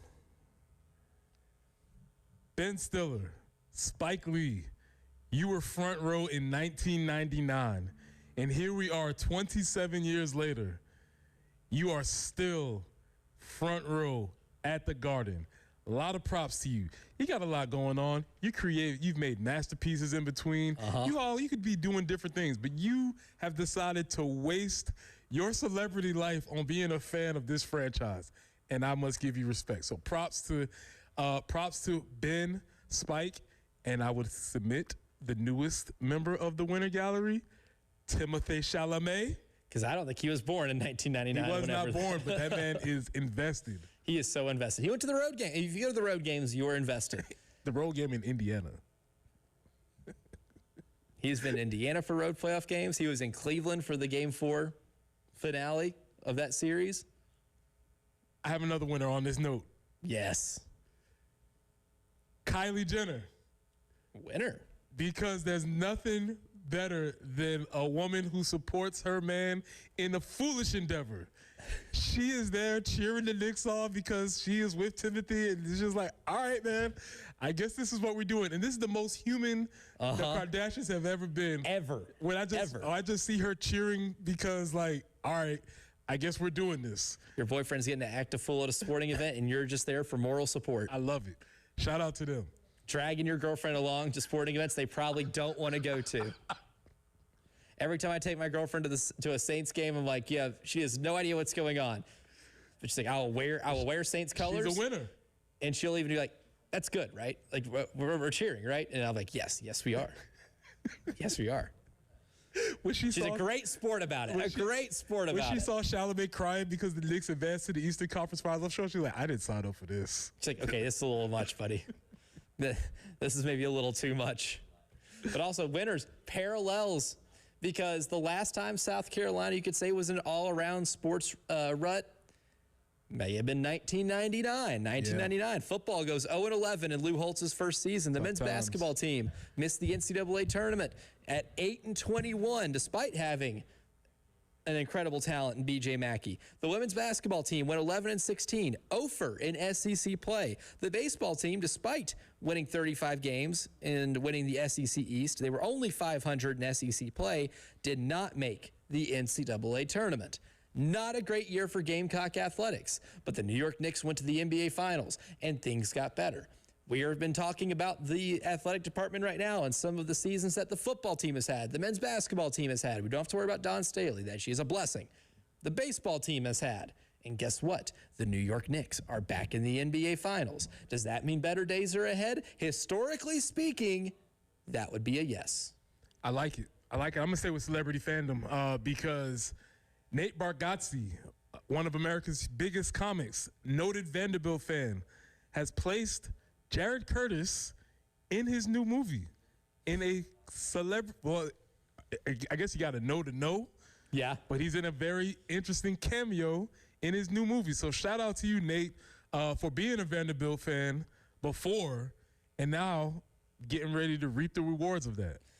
And helping secure the #1 overall player in the country to come play at Vanderbilt. Very creative way to take care of business. See, I like seeing celebrities that have the money to do that, to like fund their, not just athletic departments, but help them land big time talent. Because if I was ever a billionaire, buddy, I'm making sure Middle Tennessee State's in the college football playoff.